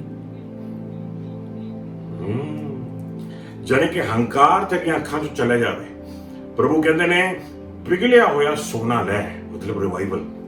ਜਿਹੜੀ ਰਿਵਾਈਵਲ ਜਦੋਂ ਆਪਣੇ ਉੱਤੇ ਉਤਰਦੀ ਆ, ਉਹ ਰਿਵਾਈਵਲ ਆਪਾਂ ਨੂੰ ਹਲੀਮ ਕਰ ਦਿੰਦੀ ਆ, ਹੰਬਲ ਕਰ ਦਿੰਦੀ ਆ। ਸੋ ਪ੍ਰਭੂ ਦੇ ਬਣੋ, ਇਹ ਤਾਂ ਆਪਾਂ ਇਸ ਵਰਸ ਦੇ ਵਿੱਚ ਪਹਿਲੀ ਚੀਜ਼ ਦੇਖੀ।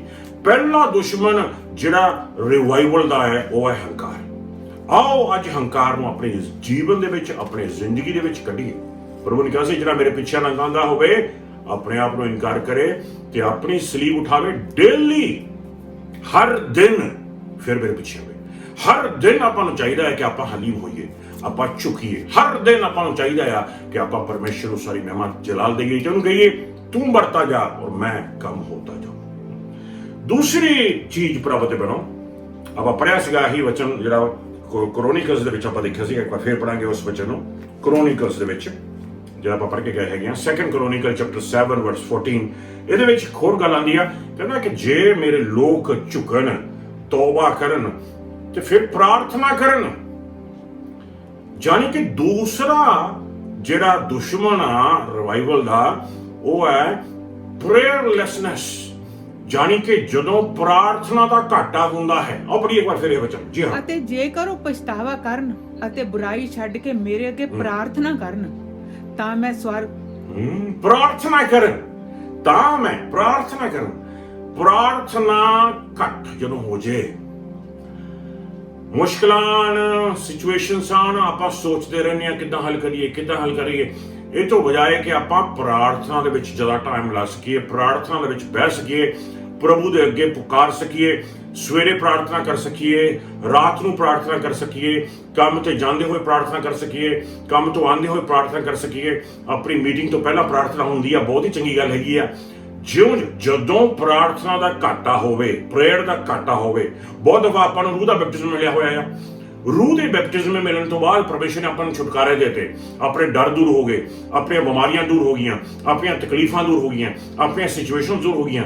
ਲੇਕਿਨ ਕੁਝ ਸਮੇਂ ਤੋਂ ਬਾਅਦ ਦੁਬਾਰਾ ਫਿਰ ਉਹ ਚੀਜ਼ਾਂ ਆ ਕੇ ਆਪਣੇ ਤੇ ਹਮਲਾ ਕਰਨ ਦੀ ਕੋਸ਼ਿਸ਼ ਕਰਦੀਆਂ ਨੇ।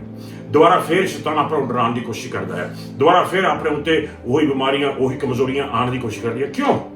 ਕਿਉਂਕਿ ਜਿਹੜਾ ਬੈਪਟਿਜ਼ਮ ਪ੍ਰਭੂ ਨੇ ਸਾਨੂੰ ਦਿੱਤਾ ਸੀ, ਹੁਣ ਆਪਾਂ ਉਹਦੇ ਵਿੱਚ ਉਹਨੂੰ ਪ੍ਰੈਕਟਿਸ ਨਹੀਂ ਕਰ ਰਹੇ, ਰੂਹ ਵਿੱਚ ਪ੍ਰਾਰਥਨਾ ਨਹੀਂ ਕਰ ਰਹੇ, ਪ੍ਰਭੂ ਦੀ ਹਜ਼ੂਰੀ 'ਚ ਬਹਿੰਦੇ ਨਹੀਂ ਗਏ, ਪ੍ਰਭੂ ਦੀ ਹਜ਼ੂਰੀ 'ਚ ਸਮਾਂ ਬਤੀਤ ਨਹੀਂ ਕਰਦੇ, ਸੋਚਦੇ ਹੁਣ ਆਪਾਂ ਨੂੰ ਮਿਲ ਗਿਆ ਹੈਗਾ, ਹੁਣ ਆਪਾਂ ਨੂੰ ਬਸ ਠੀਕ ਆ।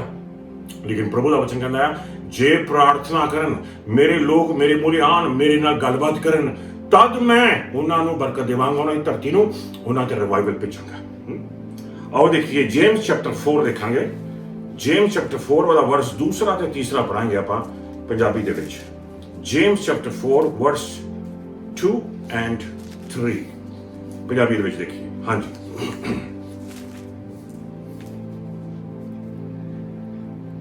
ਧਿਆਨ ਦੇ ਨਾਲ ਸੁਣੀਏ ਪ੍ਰਭੂ ਦਾ ਇਹ ਵਚਨ ਪੰਜਾਬੀ ਦੇ ਵਿੱਚ ਪੜਿਆ ਜਾਵੇਗਾ। ਤੁਸੀਂ ਕਿਸੇ ਚੀਜ਼ ਦੀ ਇੱਛਾ ਰੱਖਦੇ ਹੋ ਪਰ ਉਹ ਤੁਹਾਨੂੰ ਨਹੀਂ ਮਿਲਦੀ ਹੈ ਤਾਂ ਤੁਸੀਂ ਕਿਸੇ ਦਾ ਕਤਲ ਕਰਦੇ ਹੋ। ਤੁਸੀਂ ਕਿਸੇ ਚੀਜ਼ ਨੂੰ ਪ੍ਰਾਪਤ ਕਰਨ ਦਾ ਫੈਸਲਾ ਕਰਦੇ ਹੋ ਜੋ ਤੁਹਾਨੂੰ ਨਹੀਂ ਮਿਲਦੀ ਹੈ, ਇਸ ਲਈ ਤੁਸੀਂ ਝਗੜਾ ਤੇ ਲੜਾਈ ਕਰਦੇ ਹੋ। ਤੁਹਾਨੂੰ ਤੁਹਾਡੀ ਇੱਛਾ ਅਨੁਸਾਰ ਨਹੀਂ ਮਿਲਦਾ ਕਿਉਂਕਿ ਤੁਸੀਂ ਪਰਮੇਸ਼ਰ ਕੋਲੋਂ ਨਹੀਂ ਮੰਗਦੇ ਹੋ। ਪਰ ਜੇਕਰ ਤੁਸੀਂ ਮੰਗਦੇ ਵੀ ਹੋ ਤਾਂ ਤੁਹਾਨੂੰ ਉਸ ਦਾ ਉੱਤਰ ਨਹੀਂ ਮਿਲਦਾ ਕਿਉਂਕਿ ਤੁਸੀਂ ਬੁਰੀ ਭਾਵਨਾ ਰੱਖਦੇ ਹੋਏ ਅਤੇ ਕੇਵਲ ਆਪਣੀਆਂ ਕੁਸ਼ਾਵਾਂ ਦੀ ਪੂਰਤੀ ਲਈ ਮੰਗਦੇ ਹੋ। ਹੇ ਵਿਸ਼ਵਾਸਘਾਤੀਓ, ਕਦੇ ਆਪਾਂ ਮੰਗਿਆ ਪਰਮੇਸ਼ਰ ਨੂੰ ਕਹਿ ਕੇ ਕਿ ਪ੍ਰਭੂ ਜੀ ਮੈਨੂੰ ਬਰਕਤ ਦੇ ਦੇ, ਕੰਮ ਤੇ ਮੈਂ ਫਲਾਨੀ ਭੈਣ ਦੀ ਮਦਦ ਕਰਨਾ ਚਾਹੁੰਦਾ ਹਾਂ, ਮੈਨੂੰ ਬਰਕਤ ਦੇ ਦੇ ਪ੍ਰਭੂ ਜੀ, ਮੈਂ ਫਲਾਨੇ ਪਰਿਵਾਰ ਦੀ ਮਦਦ ਕਰਨਾ ਚਾਹੁੰਦਾ ਹਾਂ, ਮੈਨੂੰ ਬਰਕਤ ਦੇ ਦੇ ਪ੍ਰਭੂ ਜੀ ਤਾਂ ਕਿ ਮੈਂ ਇਕਲੇਸੀਆ ਦੀ ਮਦਦ ਕਰਨਾ ਚਾਹੁੰਦਾ ਹਾਂ, ਮੈਨੂੰ ਬਰਕਤ ਦੇ ਦੇ ਪ੍ਰਭੂ ਜੀ, ਮੈਂ ਚਰਚ ਵਾਸਤੇ ਆਹ ਖਰੀਦਣਾ ਚਾਹੁੰਦਾ, ਮੈਂ ਚਰਚ ਵਾਸਤੇ ਉਹ ਖਰੀਦਣਾ ਚਾਹੁੰਦਾ ਹਾਂ, ਮੈਂ ਪ੍ਰਭੂ ਜੀ ਗਰੀਬਾਂ ਦੀ ਮਦਦ ਕਰਨਾ ਚਾਹੁੰਦਾ ਹਾਂ, ਮੈਂ ਮਿਸ਼ਨਰੀਜ਼ ਦੀ ਮਦਦ ਕਰਨਾ ਚਾਹੁੰਦਾ, ਮੈਂ ਪ੍ਰੋਫਿਟ ਪਾਸਟਰਸ ਦੀ ਮਦਦ ਕਰਨਾ ਚਾਹੁੰਦਾ, ਮੈਂ ਬਾਈਬਲਾਂ ਖਰੀਦ ਕੇ ਪ੍ਰਭੂ ਜੀ ਬਣਨਾ ਚਾਹੁੰਦਾ, ਮੈਨੂੰ ਬਰਕਤ ਦੇ ਦੇ ਪ੍ਰਭੂ ਜੀ, ਮੈਨੂੰ ਬਰਕਤ ਦੇ ਪਰਮੇਸ਼ਰ ਪਿਤਾ। ਲੇਕਿਨ ਆਪਾਂ ਕੀ ਕਰਦੇ ਹਾਂ? ਪ੍ਰਭੂ ਮੈਨੂੰ ਬਰਕਤ ਦੇ ਤਾਂ ਕਿ ਮੇਰੇ ਬੈਂਕ ਬੈਲੈਂਸ ਭਰ ਜਾਣ, ਮੈਨੂੰ ਬਰਕਤ ਦੇ ਕਿਉਂਕਿ ਮੈਂ ਗੱਡੀ ਇੱਕ ਹੋਰ ਲੈ ਲਾਂ, ਮੈਨੂੰ ਬਰਕਤ ਦੇ ਮੈਨੂੰ ਚੰਗਾ ਘਰ ਲੈ ਲਾਂ, ਮੈਨੂੰ ਬਰਕਤ ਦੇ ਮੈਂ ਟ੍ਰੇਨ ਖਰੀਦ ਲਾਂ, ਮੈਂ ਜਹਾਜ਼ ਖਰੀਦ ਲਾਂ। ਆਪਣੀਆਂ ਹੀ ਸੋਚ ਕੇ ਪਰਮੇਸ਼ਰ ਤੋਂ ਬਰਕਤ ਮੰਗਦੇ ਆ। ਲੇਕਿਨ ਪਰਮੇਸ਼ਰ ਦਾ ਵਚਨ ਕਹਿੰਦਾ ਹੈ ਕਿ ਜੇ ਮੰਗੋ ਸਹੀ ਤਰੀਕੇ ਨਾਲ ਪਰਮੇਸ਼ਰ ਆਪਾਂ ਨੂੰ ਦੇਵੇਗਾ। ਸੋ ਪਹਿਲਾ ਦੁਸ਼ਮਣ ਰਿਵਾਈਵਲ ਦਾ ਜਿਹੜਾ ਹੈ ਉਹ ਹੈ ਪ੍ਰਾਈਡ, ਹੰਕਾਰ। ਦੂਸਰਾ ਦੁਸ਼ਮਣ ਜਿਹੜਾ ਰਿਵਾਈਵਲ ਦਾ ਹੈ ਉਹ ਹੈ ਪ੍ਰੇਅਰਲੈਸਨੈਸ, ਪ੍ਰੇਅਰ ਦਾ ਘਾਟਾ। ਜਿਹਨੂੰ ਰੂਹ ਦਾ ਬੈਪਟਿਜ਼ਮ ਮਿਲਿਆ ਉਹ ਰੂਹ ਦੇ ਵਿੱਚ ਦੁਆ ਕਰੇ ਦੱਬ ਕੇ। ਹਫ਼ਤੇ ਦੇ ਵਿੱਚ ਘੱਟ ਤੋਂ ਘੱਟ ਇੱਕ ਵਾਰ, ਹਫ਼ਤੇ ਐਵਰੀ ਡੇ ਪ੍ਰਾਰਥਨਾ ਕਰਨੀ ਜ਼ਰੂਰੀ ਆ, ਲੇਕਿਨ ਹਫ਼ਤੇ ਦੇ ਵਿੱਚ ਘੱਟ ਤੋਂ ਘੱਟ ਇੱਕ ਵਾਰ 4-5 ਘੰਟੇ ਇਹਨਾਂ ਦੇ ਲੱਭ ਲਓ ਜਿਹਦੇ ਵਿੱਚ ਬੈਠ ਕੇ ਤੁਸੀਂ 4-5 ਘੰਟੇ ਲਗਾਤਾਰ ਰੂਹ ਦੇ ਵਿੱਚ ਪ੍ਰਾਰਥਨਾ ਕਰੋ। ਜਿਹੜੀ ਅੱਗ ਉੱਥੇ ਉਤਰੇਗੀ ਉਹ ਅੱਗ ਤੁਹਾਡੇ ਸਾਰੇ ਹਫ਼ਤੇ ਨੂੰ ਕਵਰ ਕਰ ਲੇਗੀ, ਸਾਰੇ ਹਫ਼ਤੇ ਨੂੰ ਢੱਕ ਲੇਗੀ। ਉਸੇ ਤਰ੍ਹਾਂ ਮਹੀਨੇ ਦੇ ਵਿੱਚ ਤੁਸੀਂ 10-15 ਘੰਟੇ ਇਹਨਾਂ ਦੇ ਲੱਭ ਲਓ। ਇੱਕ ਮਹੀਨੇ ਦੇ ਵਿੱਚ 10-15 ਘੰਟੇ ਮਹੀਨੇ 'ਚ ਲੱਭਣੇ ਕੋਈ ਮੁਸ਼ਕਿਲ ਗੱਲ ਨਹੀਂ ਗੀ। 10-15 ਘੰਟੇ ਇੱਕ ਮਹੀਨੇ ਦੇ ਵਿੱਚ ਜੇ ਤੁਸੀਂ ਲੱਭ ਲਓ, 200 ਘੰਟੇ ਤਕਰੀਬਨ ਮਹੀਨੇ 'ਚ ਹੁੰਦੇ ਨੇ, ਚਾਹੇ ਜ਼ਿਆਦਾ ਹੀ ਹੋਣ। ਜੇ 200 ਘੰਟਿਆਂ ਦੇ ਵਿੱਚੋਂ 10 ਘੰਟੇ ਕੱਢਣੇ ਹੋਣ ਜਿਹਦੇ ਵਿੱਚ ਬੈਠ ਕੇ ਤੁਸੀਂ ਪਰਮੇਸ਼ਰ ਦੀ ਦੂਜੀਆਂ ਬੋਲੀਆਂ ਦੇ ਵਿੱਚ ਪ੍ਰਾਰਥਨਾ ਕਰੋ, ਵਰਸ਼ਿਪ ਕਰੋ, ਪ੍ਰਭੂ ਦੇ ਬਣੋ, ਤੁਹਾਡੇ ਸਾਰੇ ਮਹੀਨੇ ਦੇ ਉੱਤੇ ਪਰਮੇਸ਼ਰ ਦਾ ਭਖਿਆ ਹੋਇਆ ਸੋਨਾ, ਉਹਦੀ ਰਿਵਾਈਵਲ ਉਤਰ ਆਏਗੀ ਤੇ ਤੁਹਾਡੀ ਜ਼ਿੰਦਗੀ ਦੇ ਵਿੱਚੋਂ ਪਰਮੇਸ਼ਰ ਦੇ ਪਵਿੱਤਰ ਆਤਮਾ ਥਾਈਂਗੇ, ਵੱਡੇ ਵੱਡੇ ਕੰਮ ਹੋਣਗੇ। ਪ੍ਰਭੂ ਦਾ ਵਚਨ ਆਪਾਂ ਇਹ ਦੱਸਦਾ ਹੈ। ਚਰਚ ਅੱਜ ਮਰਿਆ ਹੋਇਆ ਆ, ਖੜਿਆ ਹੋਇਆ। ਚਰਚ ਖੜਾ ਆ ਤਾਂ ਹੀ ਮਰਿਆ ਹੋਇਆ ਆ। ਚਰਚ ਜ਼ਿੰਦਾ ਹੁੰਦਾ ਜੇ ਉਹ ਗੋਡੀਆਂ ਪਰਨੇ ਹੁੰਦਾ। ਜੇ ਆਪਾਂ ਖੜਨਾ ਸਿੱਖਣਾ ਆ, ਆਪਾਂ ਨੂੰ ਗੋਡੀਆਂ ਪਰਨੇ ਹੋਣਾ ਪਏਗਾ। ਜੇ ਆਪਾਂ ਦੌੜਨਾ ਸਿੱਖਣਾ ਆ, ਆਪਾਂ ਨੂੰ ਗੋਡੀਆਂ ਪਰਨੇ ਰੁੜਨਾ ਸਿੱਖਣਾ ਪਏਗਾ। ਜਾਨੀ ਕਿ ਜੇ ਆਪਾਂ ਪ੍ਰਾਰਥਨਾ ਦੇ ਵਿੱਚ ਗੋਡੀਆਂ ਲਾਵਾਂਗੇ, ਆਪਾਂ ਸ਼ਕਤੀ ਦੇ ਵਿੱਚ ਖੜ ਸਕਾਂਗੇ। ਜੇ ਆਪਾਂ ਪ੍ਰਾਰਥਨਾ ਦੇ ਵਿੱਚ ਗੋਡੀਆਂ ਲਾ ਕੇ ਉਹਨੂੰ ਪੁਕਾਰਾਂਗੇ ਤਾਂ ਆਪਾਂ ਖੜ ਕੇ ਅਥਾਰਟੀ ਦੇ ਨਾਲ ਸ਼ੈਤਾਨ ਨੂੰ ਹੁਕਮ ਦੇ ਸਕਾਂਗੇ, ਤੂੰ ਆਪਣੀਆਂ ਜ਼ਿੰਦਗੀਆਂ ਤੋਂ, ਆਪਣੇ ਬੱਚਿਆਂ ਤੋਂ ਦੂਰ ਹੋ ਜਾਵੇਗਾ ਤੇ ਪਰਮੇਸ਼ਰ ਦਾ ਛੁਟਕਾਰਾ, ਪਰਮੇਸ਼ਰ ਦੀ ਸ਼ਿਫਾ, ਉਹਦੀ ਤੰਦਰੁਸਤੀ ਤੇ ਉਹਦੀ ਬਰਕਤ ਆਪਣੇ ਸਾਰੇ ਘਰਾਣੇ ਦੇ ਉੱਤੇ ਉਤਰ ਆਏਗੀ। ਰਿਵਾਈਵਲ ਉਤਰ ਆਂਦੀ ਆ ਜਦੋਂ ਇੱਕ ਮਨੁੱਖ ਝੁਕ ਕੇ ਪਰਮੇਸ਼ਰ ਦੇ ਚਰਨਾਂ ਦੇ ਵਿੱਚ ਆਂਦਾ ਆ, ਗੋਡੀਆਂ ਲਾਂਦਾ ਆ ਤੇ ਪਰਮੇਸ਼ਰ ਦਾ ਪਾਕ ਰੂਹ ਉਹਦੀ ਜ਼ਿੰਦਗੀ ਦੇ ਉੱਤੇ ਜੁੰਬਿਸ਼ ਕਰਦਾ ਆ। ਤੀਸਰੇ ਨੰਬਰ ਤੇ ਪਰਮ ਤੇ ਬਣਾਓ, ਇੱਕ ਵਾਰ ਫਿਰ ਪੜਾਂਗੇ ਆਪਾਂ ਜਿਹੜਾ ਵਚਨ ਪੜ੍ਹ ਕੇ ਗਏ ਆ 2 Chronicles chapter 7 verse 14, ਜਿਹਦੇ ਵਿੱਚ ਆਪਾਂ ਨੂੰ ਤੀਸਰਾ ਦੁਸ਼ਮਣ ਮਿਲੇਗਾ। ਤੀਸਰਾ ਦੁਸ਼ਮਣ ਕਿਹੜਾ ਆ? ਰਿਵਾਈਵਲ ਦੇ ਖਿਲਾਫ, ਬੇਟਾ ਕਿ ਰਿਵਾਈਵਲ ਨਾ ਆਵੇ। कैसा है ऐसा तीसरा दुश्मन? आओ देखिए एक बार फिर ਅਤੇ ਜੇਕਰ ਉਹ ਪਛਤਾਵਾ ਕਰਨ ਅਤੇ ਬੁਰਾਈ ਛੱਡ ਕੇ ਮੇਰੇ ਅੱਗੇ ਪ੍ਰਾਰਥਨਾ ਕਰਨ ਤਾਂ ਮੈਂ ਸਵਰਗ ਵਿੱਚ ਇਹਨਾਂ ਦੀ ਪ੍ਰਾਰਥਨਾ ਸੁਣਾਂਗਾ ਅਤੇ ਇਹਨਾਂ ਦੇ ਪਾਪ ਮਾਫ ਕਰਕੇ ਇਹਨਾਂ ਦੀ ਧਰਤੀ ਨੂੰ ਫਿਰ ਅਸੀਸਤ ਕਰਾਂਗਾ। ਜੇ ਮੇਰੇ ਲੋਕ, ਇੰਗਲਿਸ਼ ਵਿੱਚ ਲਿਖਿਆ, ਜੇ ਮੇਰੇ ਲੋਕ ਸੀਕ ਮਾਈ ਫੇਸ, ਜੇ ਮੇਰੇ ਅੱਗੇ ਆ ਕੇ ਪ੍ਰਾਰਥਨਾ ਕਰਨ ਤੇ ਮੇਰੇ ਚਿਹਰੇ ਨੂੰ ਭਾਲਣ, ਮੇਰੀ ਹਜ਼ੂਰੀ ਨੂੰ ਭਾਲਣ, ਜਾਣੀ ਕਿ ਪਰਮੇਸ਼ਵਰ ਦੀ ਹਜ਼ੂਰੀ ਨੂੰ ਭਾਲਣਾ, ਪਰਮੇਸ਼ਵਰ ਦੇ ਚਿਹਰੇ ਨੂੰ ਭਾਲਣਾ, ਪਰਮ ਆਤਮਾ ਦੇ ਪਿੱਛੇ ਹੱਥ ਧੋ ਕੇ ਪੈ ਜਾਣਾ ਤੇ ਉਹਨੂੰ ਢੂੰਡਣਾ, ਇਹ ਆਪਣੀ ਜ਼ਿੰਦਗੀ ਦੇ ਵਿੱਚ ਪਹਿਲੇ ਨੰਬਰ ਤੇ ਹੋਣਾ ਚਾਹੀਦਾ ਆ। ਦੇਖੋ ਬੱਚੇ, ਕੀ ਮਕਸਦ ਹੈ ਤੁਹਾਡਾ? ਮੇਰਾ ਮਕਸਦ ਹੈ ਮਿਲੀਅਨਰ ਬਣ ਜਾ, ਮੇਰਾ ਮਕਸਦ ਆ ਵੀ ਘਰ ਲੈ ਲਾ, ਮੇਰਾ ਮਕਸਦ ਆ ਮੇਰੇ 4-5 ਘਰ ਹੋਣ, ਮੇਰਾ ਮਕਸਦ ਆ 10-15 ਗੱਡੀਆਂ ਹੋਣ, ਮੇਰਾ ਮਕਸਦ ਆ ਸੋਨਾ ਹੀ ਸੋਨਾ ਹੋਵੇ, ਮੇਰਾ ਮਕਸਦ ਆ ਹੋਵੇ ਉਹ ਹੋਵੇ। ਨਹੀਂ, ਪਹਿਲੇ ਨੰਬਰ ਤੇ ਕੀ ਮਕਸਦ ਆ ਤੇਰਾ? ਪਹਿਲੇ ਨੰਬਰ ਤੇ ਸਾਡਾ ਮਕਸਦ ਇਹ ਹੋਣਾ ਚਾਹੀਦਾ ਕਿ ਅਸੀਂ ਪਰਮੇਸ਼ਵਰ ਦੇ ਦਰਸ਼ਨ ਕਰ ਸਕੀਏ, ਅਸੀਂ ਪਰਮੇਸ਼ਵਰ ਦੇ ਚਿਹਰੇ ਦੀ ਭਾਲ ਵਿੱਚ ਆ, ਅਸੀਂ ਉਹਦੀ ਹਜ਼ੂਰੀ ਦੇ ਭਾਲ ਵਿੱਚ ਆ, ਸਾਡੀਆਂ ਅੱਖਾਂ ਪਰਮੇਸ਼ਵਰ ਦੇ ਚਿਹਰੇ ਤੇ ਲੱਗੀਆਂ ਰਹਿਣ। ਇਹ ਮਕਸਦ ਆਪਾਂ। ਸੋ ਤੀਸਰਾ ਦੁਸ਼ਮਣ ਕਿਹੜਾ ਹੋਇਆ? ਤੀਸਰਾ ਦੁਸ਼ਮਣ ਪ੍ਰਾਪਤ ਬੈਨੋ, priorities are the enemy of the revival. Priorities ਜਾਨੀ ਕਿ ਜਦੋਂ ਦੂਜੀਆਂ ਚੀਜ਼ਾਂ ਨੂੰ ਪਹਿਲ ਦੇ ਦਿੰਦੇ ਹੋ ਤੁਸੀਂ, ਪਰਮੇਸ਼ਰ ਦੂਜੇ ਨੰਬਰ ਤੇ ਚਲੇ ਜਾਂਦਾ, ਜਾਂ ਤੀਜੇ ਨੰਬਰ ਤੇ ਚਲੇ ਜਾਣਾ, ਚੌਥੇ ਪੰਜਵੇਂ ਨੰਬਰ ਤੇ ਚਲੇ ਜਾਂਦਾ, ਖਤਰਨਾਕ। ਉਦੋਂ ਰਿਵਾਈਵਲ ਤੁਹਾਡੀ ਜ਼ਿੰਦਗੀ ਦੇ ਵਿੱਚ ਖਤਮ ਹੋ ਚੱਲੀ। ਉਦੋਂ ਤੁਸੀਂ ਪਰਮੇਸ਼ਰ ਦੀ ਸੇਵਾ ਨਹੀਂ ਕਰ ਪਾਓਗੇ, ਉਦੋਂ ਤੁਸੀਂ ਹੁਣ ਪਰਮੇਸ਼ਰ ਦੇ ਵਿੱਚ ਵੱਧ ਨਹੀਂ ਸਕੋਗੇ, ਤੁਸੀਂ ਘਟੀ ਜਾਓਗੇ, ਕਿਉਂਕਿ ਤੁਸੀਂ ਦੂਜੀਆਂ ਚੀਜ਼ਾਂ ਨੂੰ ਪਹਿਲ ਦਿੱਤੀ ਹੈ, ਦੂਜੀਆਂ ਚੀਜ਼ਾਂ ਨੂੰ ਮੂਹਰੇ ਰੱਖਤਾ ਆ। ਤੇ ਪਰਮੇਸ਼ਰ ਦਾ ਵਚਨ ਕੀ ਕਹਿੰਦਾ ਆ? ਪਰਮੇਸ਼ਰ ਦਾ ਵਚਨ ਕਹਿੰਦਾ ਕਿ ਜੇ ਤੂੰ ਆਪਣੀ ਮਾਂ ਨੂੰ, ਆਪਣੇ ਪਿਓ ਨੂੰ, ਆਪਣੇ ਭੈਣ ਭਰਾ ਨੂੰ, ਆਪਣੇ ਬੱਚਿਆਂ ਨੂੰ, ਆਪਣੇ ਹਸਬੈਂਡ ਵਾਈਫ ਨੂੰ, ਆਪਣੇ ਘਰ-ਬਾਰ ਨੂੰ, ਪੈਸੇ ਨੂੰ, ਕੰਮ ਨੂੰ ਮੈਥੋਂ ਜ਼ਿਆਦਾ ਪਿਆਰ ਕਰਦਾ ਆ ਤਾਂ ਤੂੰ ਮੇਰੇ ਲਾਇਕ ਨਹੀਂ, ਤੂੰ ਮੇਰੇ ਲਾਇਕ ਨਹੀਂ। ਕੀ ਤੁਸੀਂ ਪਰਮੇਸ਼ਰ ਦੇ ਲਾਇਕ ਹੋ? ਕੀ ਆਪਾਂ ਪਰਮੇਸ਼ਰ ਦੇ ਲਾਇਕ ਹਾਂ? ਕੀ ਆਪਾਂ ਪਰਮੇਸ਼ਰ ਨੂੰ ਭਾਲਣਾ, ਪਰਮੇਸ਼ਰ ਦੇ ਚਿਹਰੇ ਨੂੰ, ਪਰਮੇਸ਼ਰ ਦੇ ਨਾਲ ਗੱਲਬਾਤ ਕਰਨੀ, ਸੀਕਿੰਗ ਹਿਸ ਫੇਸ ਆਪਣੀ ਜ਼ਿੰਦਗੀ 'ਚ ਪਹਿਲੇ ਨੰਬਰ ਤੇ ਹੈ ਜਾਂ ਦੂਜੇ ਨੰਬਰ ਤੇ ਹੈ ਜਾਂ ਤੀਜੇ ਨੰਬਰ ਤੇ ਹੈ? ਕਿ ਪਰਮੇਸ਼ਰ ਨੂੰ ਭਾਲਣਾ, ਕਿ ਪਰਮੇਸ਼ਰ ਨਾਲ ਸੰਗਤੀ ਕਰਨੀ ਆਪਣੀ ਜ਼ਿੰਦਗੀ 'ਚ ਪਹਿਲੇ ਨੰਬਰ ਤੇ ਹੈ? ਕਿ ਇਸ ਕਮਿਟਮੈਂਟ ਨੂੰ ਕੋਈ ਹੋਰ ਚੀਜ਼ ਇਧਰ ਉਧਰ ਨਹੀਂ ਕਰ ਸਕਦੀ, ਰੱਦ ਨਹੀਂ ਕਰ ਸਕਦੀ। ਜਾਂ ਕੋਈ ਛੋਟੀ ਚੀਜ਼ ਆਵੇ, ਕੋਈ ਗੱਲ ਨਹੀਂ ਜੀ ਅੱਜ ਮੈਂ ਪ੍ਰਭੂ ਨੂੰ ਨਹੀਂ ਭਾਲਾਂਗਾ, ਅੱਜ ਮੈਂ ਪਰਮੇਸ਼ਰ ਨੂੰ ਨਹੀਂ ਭਾਲਾਂਗਾ ਕਿਉਂਕਿ ਮੈਂ ਜੀ ਕਿਸੇ ਦੇ ਨਾਲ ਸਮੋਸੇ ਖਾਣ ਜਾਣਾ ਆ, ਅੱਜ ਮੈਂ ਪਰਮੇਸ਼ਰ ਨੂੰ ਨਹੀਂ ਭਾਲਾਂਗਾ ਜੀ ਕਿਉਂਕਿ ਅੱਜ ਮੈਨੂੰ ਫਲਾਣੇ ਨੇ ਸੱਦਿਆ ਆ, ਮੈਂ ਪਰਮੇਸ਼ਰ ਨੂੰ ਨਹੀਂ ਭਾਲਾਂਗੇ ਜੀ ਕਿਉਂਕਿ ਅੱਜ ਮੈਂ ਆਹ ਕਰਨਾ ਹੈ, ਮੈਂ ਅੱਜ ਉਹ ਕਰਨਾ ਆ। ਬਹੁਤ ਹੀ ਖਤਰਨਾਕ, ਬਹੁਤ ਹੀ ਖਤਰਨਾਕ। ਰਿਵਾਈਵਲ ਤੁਹਾਡੇ ਹੱਥਾਂ ਦੇ ਵਿੱਚ ਆਂਦੀ ਗੁਜ਼ਰ ਗਈ, ਆਂਦੀ ਚਲੀ ਗਈ, ਤੁਹਾਡੇ ਹੱਥਾਂ ਦੇ ਵਿੱਚੋਂ ਪਾਣੀ ਵਾਂਗੂ ਰਿਵਾਈਵਲ ਰੁੜ ਗਈ।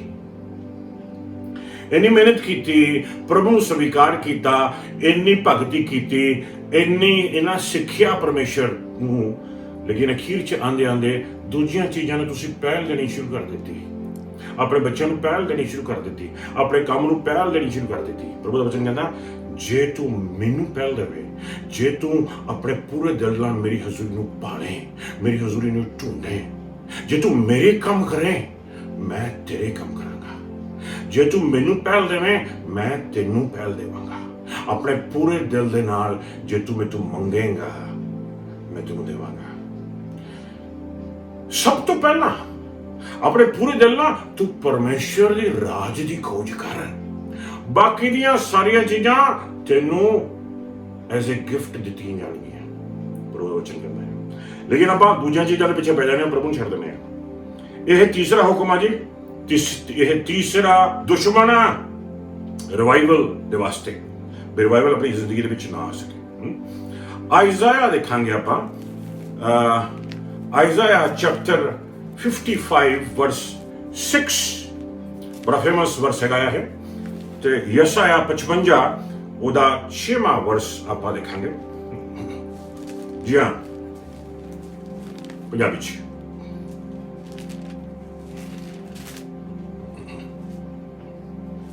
ਆਓ ਬੜੀ। ਤੁਸੀਂ ਪ੍ਰਭੂ ਵੱਲ ਮੁੜੋ ਅਤੇ ਉਸ ਅੱਗੇ ਪ੍ਰਾਰਥਨਾ ਕਰੋ, ਹੁਣ ਉਹ ਨੇੜੇ ਹੀ ਹੈ। ਠੀਕ ਹੈ ਜੀ। ਪ੍ਰਭੂ ਵੱਲ ਮੁੜੋ ਉਸ ਅੱਗੇ ਪ੍ਰਾਰਥਨਾ ਕਰੋ, ਹੁਣ ਉਹ ਨੇੜੇ ਹੀ ਹੈ। ਪਾਉਂਦੇ ਰਿਵਾਈਵਲ ਨੰਗੀ ਤੁਹਾਡੇ ਕੋਲ ਦੀ। ਪਾਉਂਦੇ ਰਿਵਾਈਵਲ ਨੂੰ ਤੁਸੀਂ ਘਰੇਲੂ ਜ਼ਿੰਦਗੀ ਦੇ ਵਿੱਚ ਹੋਰ ਚੀਜ਼ਾਂ ਨੂੰ ਮਹੱਤਵਤਾ ਦੇਤੀ। ਬੜੀ ਖਤਰਨਾਕ ਸਿਚੁਏਸ਼ਨ ਹੈਗੀ ਹੈ ਇਹ। ਪ੍ਰਭੂ ਦਾ ਵਚਨ ਆਪਾਂ ਨੂੰ ਦੱਸਦਾ ਹੈ ਕਿ ਬਚ ਕੇ ਰਹੀ ਆਪਾਂ ਇਹਨਾਂ ਚੀਜ਼ਾਂ ਤੋਂ। ਹੁਣ ਪਹਿਲੇ ਨੰਬਰ ਤੇ ਤੁਸੀਂ ਕੋ ਬਸ ਮੈਨੂੰ ਕਿੱਦਾਂ ਪਤਾ ਲੱਗੂਗਾ ਵੀ ਮੈਂ ਪਹਿਲੀਆਂ ਦੂਜੀਆਂ ਚੀਜ਼ਾਂ ਨੂੰ ਪਹਿਲ ਦਿੱਤੀ ਹੈ ਕਿ ਰੱਬ ਮੇਰੀ ਜ਼ਿੰਦਗੀ ਦੇ ਵਿੱਚ ਰੱਬ ਨੂੰ ਭਾਲਣਾ ਪਹਿਲੇ ਨੰਬਰ ਤੇ ਨਹੀਂਗਾ। ਰੱਬ ਨੂੰ ਭਾਲਣਾ ਆਪਣੀ ਜ਼ਿੰਦਗੀ 'ਚ ਪਹਿਲੇ ਨੰਬਰ ਤੇ ਹੋਣਾ ਚਾਹੀਦਾ ਹੈ।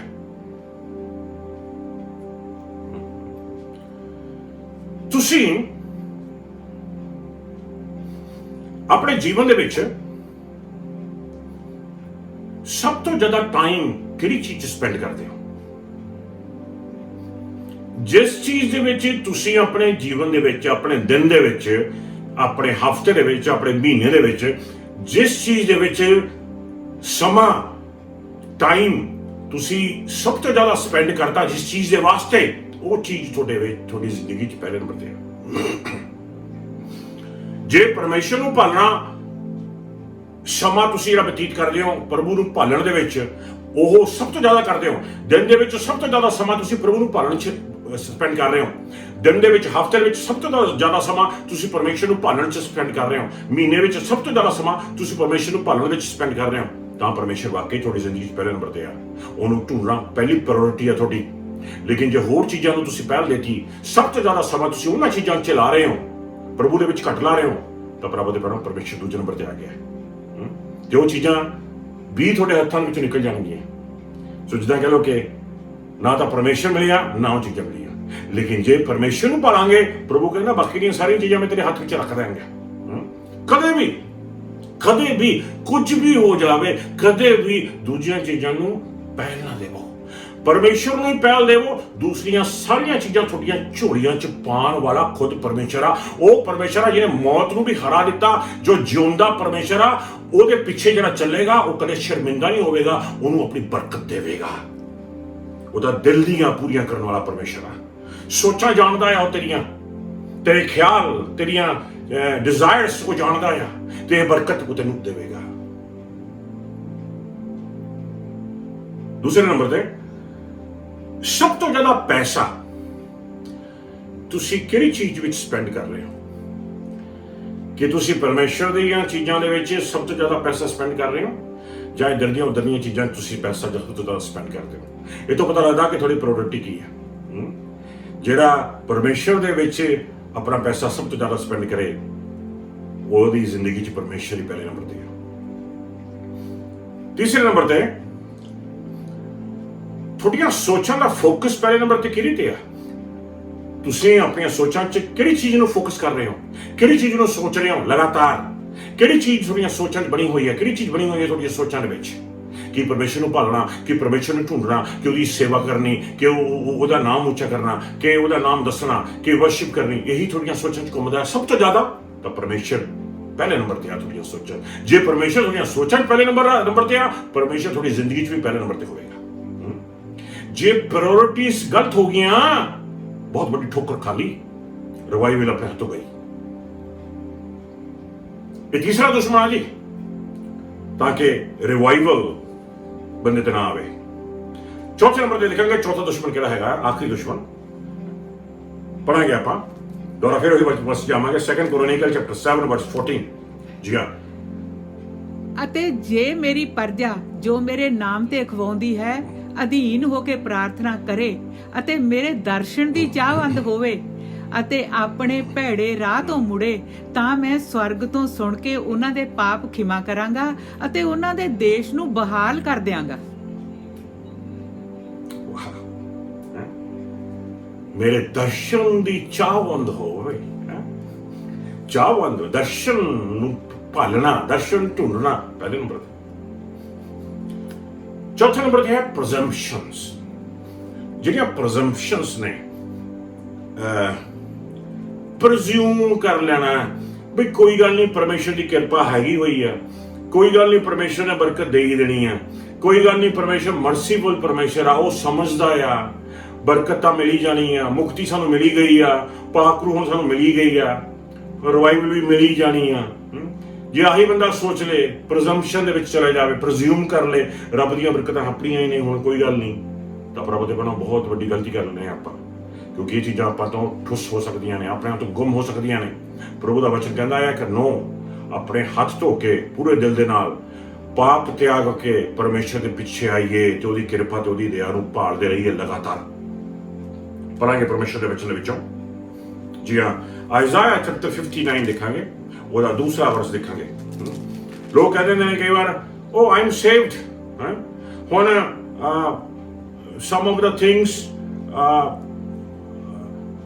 ਦੈਟਸ ਓਕੇ, ਲਾਰਡ ਅੰਡਰਸਟੈਂਡਸ, ਪਰਮੇਸ਼ਰ ਸਮਝਦਾ ਆ, ਕੁਛ ਜਿਹੜੀਆਂ ਹੋਰ ਚੀਜ਼ਾਂ ਮੇਰੀ ਜ਼ਿੰਦਗੀ 'ਚ ਹੋ ਰਹੀਆਂ ਨੇ ਪ੍ਰਭੂ ਸਮਝਦਾ ਹੀ ਆ, ਮੈਂ ਤਾਂ ਬਚਾਇਆ ਗਿਆ, ਆਮ ਸੇਵਡ, ਆਮ ਓਕੇ। ਕਿ ਨਹੀਂ, ਪ੍ਰਭੂ ਦਾ ਵਚਨ ਇਦਾਂ ਨਹੀਂ ਆਪਾਂ ਨੂੰ ਦੱਸਦਾ। ਪ੍ਰਭੂ ਦਾ ਕਹਿੰਦਾ ਆ, ਵਚਨ ਦੱਸਦਾ ਆ ਕਿ ਪ੍ਰਭੂ ਦੀ ਹਜ਼ੂਰੀ ਨੂੰ ਭਾਲਦੇ ਰਹੀਏ। ਆਇਜ਼ਾਇਆ 59 verse 2। ਪਰ ਇਹ ਤੁਹਾਡੇ ਪਾਪ ਹਨ ਜਿਨ੍ਹਾਂ ਦੇ ਕਾਰਨ ਉਹ ਤੁਹਾਡੀ ਪੁਕਾਰ ਨਹੀਂ ਸੁਣਦਾ, ਅਤੇ ਇਹ ਤੁਹਾਡੇ ਪਾਪ ਹਨ ਜੋ ਤੁਹਾਨੂੰ ਪਰਮੇਸ਼ਰ ਤੋਂ ਉਸ ਸਮੇਂ ਵੱਖ ਕਰਦੇ ਹਨ ਜਦੋਂ ਤੁਸੀਂ ਉਸ ਦੀ ਉਪਾਸਨਾ ਕਰਨ ਦੀ ਕੋਸ਼ਿਸ਼ ਕਰਦੇ ਹੋ। ਠੀਕ ਹੈ ਜੀ, ਜਦੋਂ ਤੁਸੀਂ ਉਹਦੀ ਉਪਾਸਨਾ ਕਰਨ ਦੀ ਕੋਸ਼ਿਸ਼ ਕਰਦੇ ਹੋ, ਉਦੋਂ ਤੋਂ ਪਰਮੇਸ਼ਰ ਨੂੰ ਅਲੱਗ ਕਰ ਦਿੰਦੇ ਨੇ, ਵੱਖ ਕਰ ਦਿੰਦੇ ਨੇ, ਦੂਰ ਕਰ ਦਿੰਦੇ ਨੇ, ਗੈਪ ਬਣਾ ਦਿੰਦੇ ਨੇ। ਕੌਣ? ਪਾਪ ਤੁਹਾਡੇ।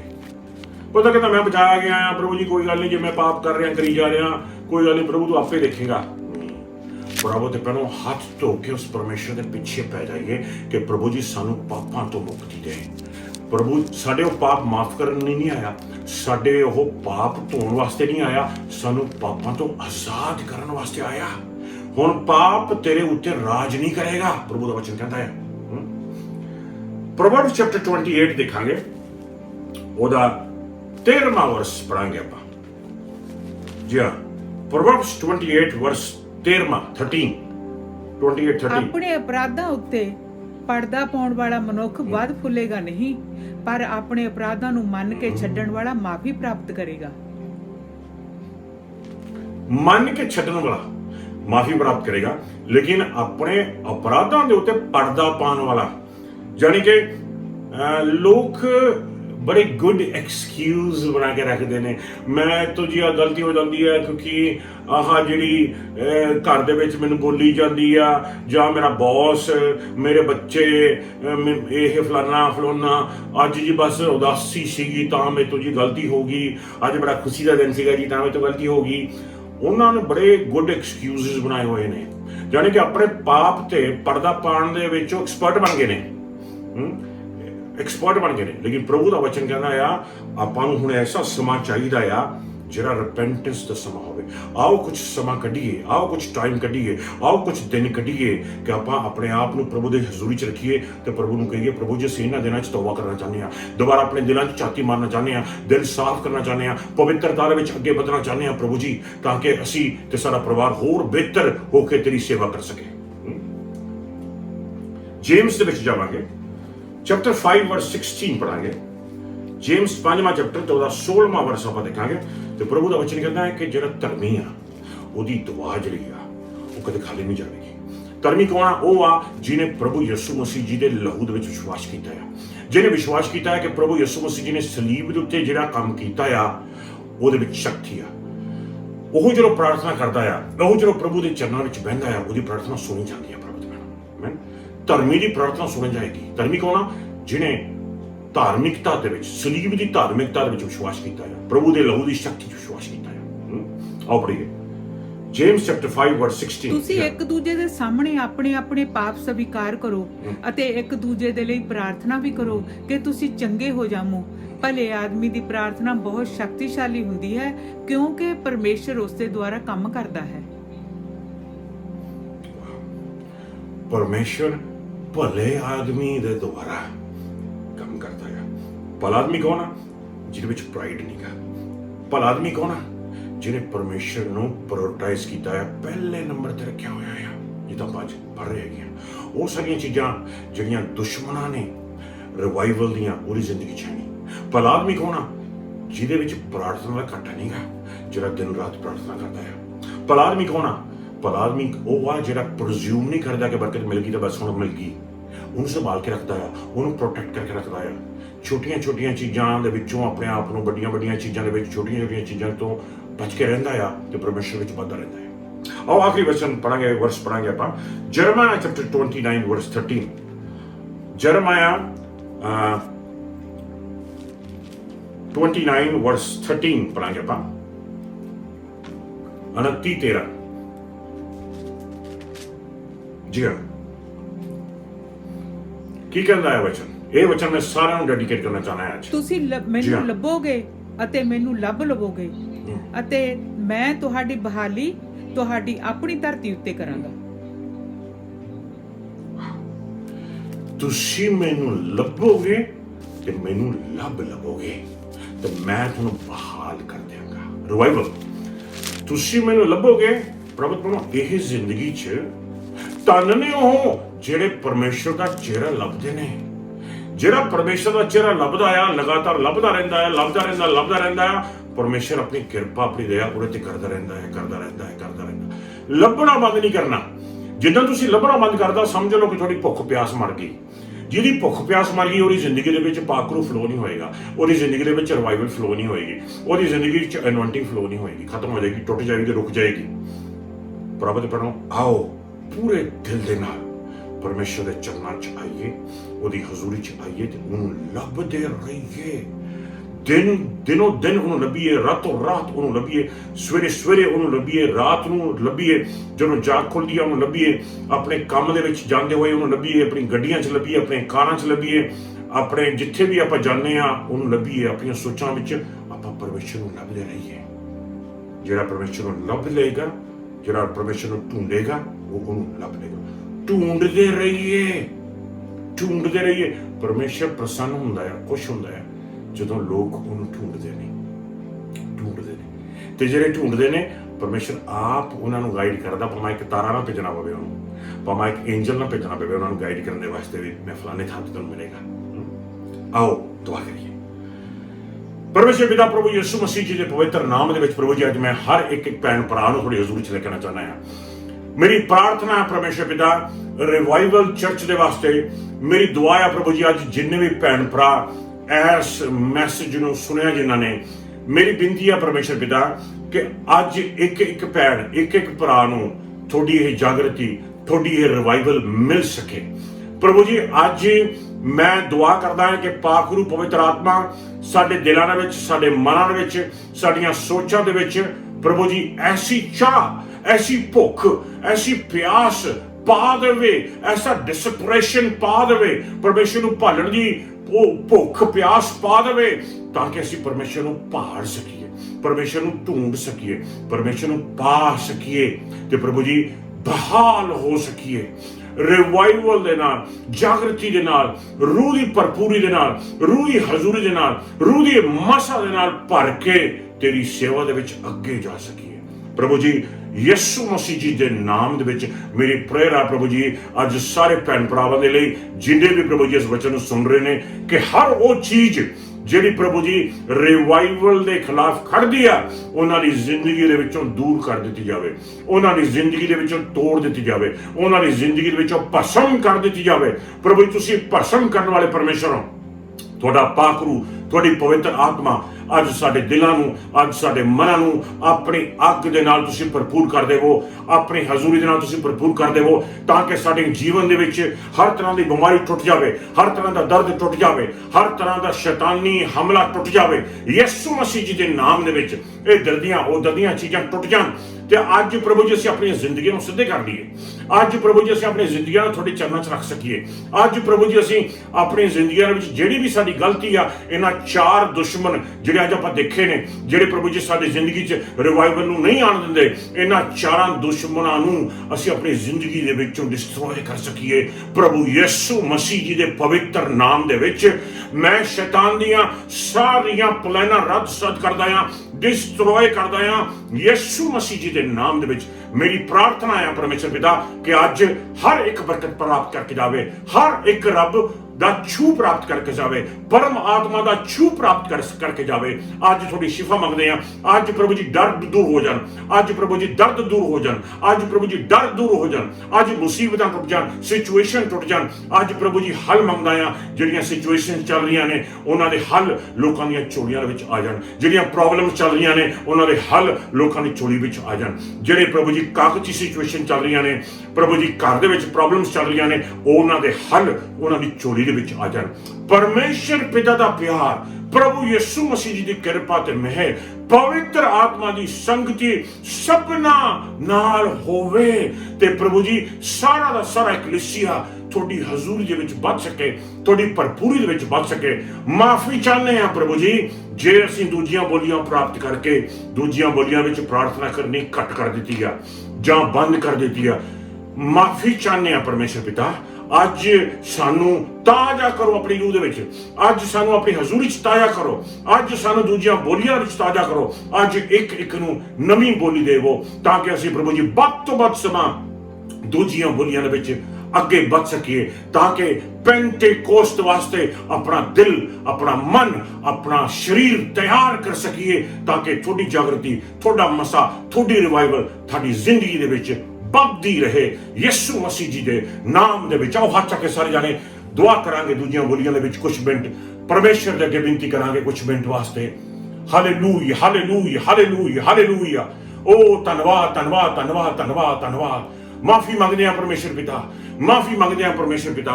ਮਾਫ ਕਰ ਦਿਓ ਪ੍ਰਭੂ ਜੀ, ਮਾਫ ਕਰ ਦਿਓ ਪਰਮੇਸ਼ਰ ਪਿਤਾ। ਮਾਫ ਕਰਦੇ ਰਹੋ ਪ੍ਰਭੂ ਜੀ ਆਪਣੇ ਲੋਕਾਂ ਨੂੰ, ਆਪਣੇ ਬੱਚਿਆਂ ਨੂੰ ਮਾਫ ਕਰਦੇ ਰਹੋ। ਆਪਣੀ ਰੂਹ ਦਾ ਦਾਨ ਦੇਵੋ, ਆਪਣੀ ਰੂਹ ਦੀ ਭਰਪੂਰੀ ਦੇਵੋ, ਆਪਣੀ ਰੂਹ ਦੀ ਹਜ਼ੂਰੀ ਦੇਵੋ। ਆਪਣਾ ਸਾਹ, ਆਪਣਾ ਚਾਨਣ, ਆਪਣਾ ਮਸਾ ਹਰ ਇੱਕ ਦੇ ਉੱਤੇ ਭੇਜੋ, ਹਰ ਇੱਕ ਦੇ ਉੱਤੇ ਉਤਰੇ ਆਵੇ ਪਰਮੇਸ਼ਰ ਪਿਤਾ ਯਿਸੂ ਮਸੀਹ ਜੀ ਦੇ ਨਾਮ ਦੇ ਵਿੱਚ। ਆਓ ਪ੍ਰਾਰਥਨਾ ਕਰੀਏ ਹੱਥ ਚੱਕ ਕੇ ਸਾਰੇ ਜਾਣੇ। Hallelujah, hallelujah, hallelujah, hallelujah, hallelujah, hallelujah. ਪ੍ਰਾਰਥਨਾ ਕਰਦੇ ਰਹੀਏ ਕੁਝ ਮਿੰਟ ਵਾਸਤੇ, ਪ੍ਰਾਰਥਨਾ ਕਰਦੇ ਰਹੀਏ ਕੁਝ ਮਿੰਟ ਵਾਸਤੇ। ਖੜੇ ਹੋ ਜਾਈਏ ਸਾਰੇ ਜਾਣੇ, ਪ੍ਰਾਰਥਨਾ ਕਰਦੇ ਰਹੀਏ ਕੁਝ ਮਿੰਟ ਵਾਸਤੇ। ਹੱਥ ਚੁੱਕ ਕੇ ਪ੍ਰਾਰਥਨਾ ਕਰੀਏ ਪੂਰੇ ਦਿਲ ਦੇ ਨਾਲ, ਪੂਰੇ ਮਨ ਦੇ ਨਾਲ। ਹਾਲੇਲੂਇਆ, ਪੂਰੇ ਦਿਲ ਦੇ ਨਾਲ ਉਸ ਪਰਮੇਸ਼ਰ ਪਿਤਾ ਦੇ ਅੱਗੇ ਆ ਕੇ ਯਿਸੂ ਮਸੀਹ ਜੀ ਦੇ ਨਾਮ ਦੇ ਵਿੱਚ। Hallelujah, hallelujah, hallelujah. Thank you Jesus. Hallelujah.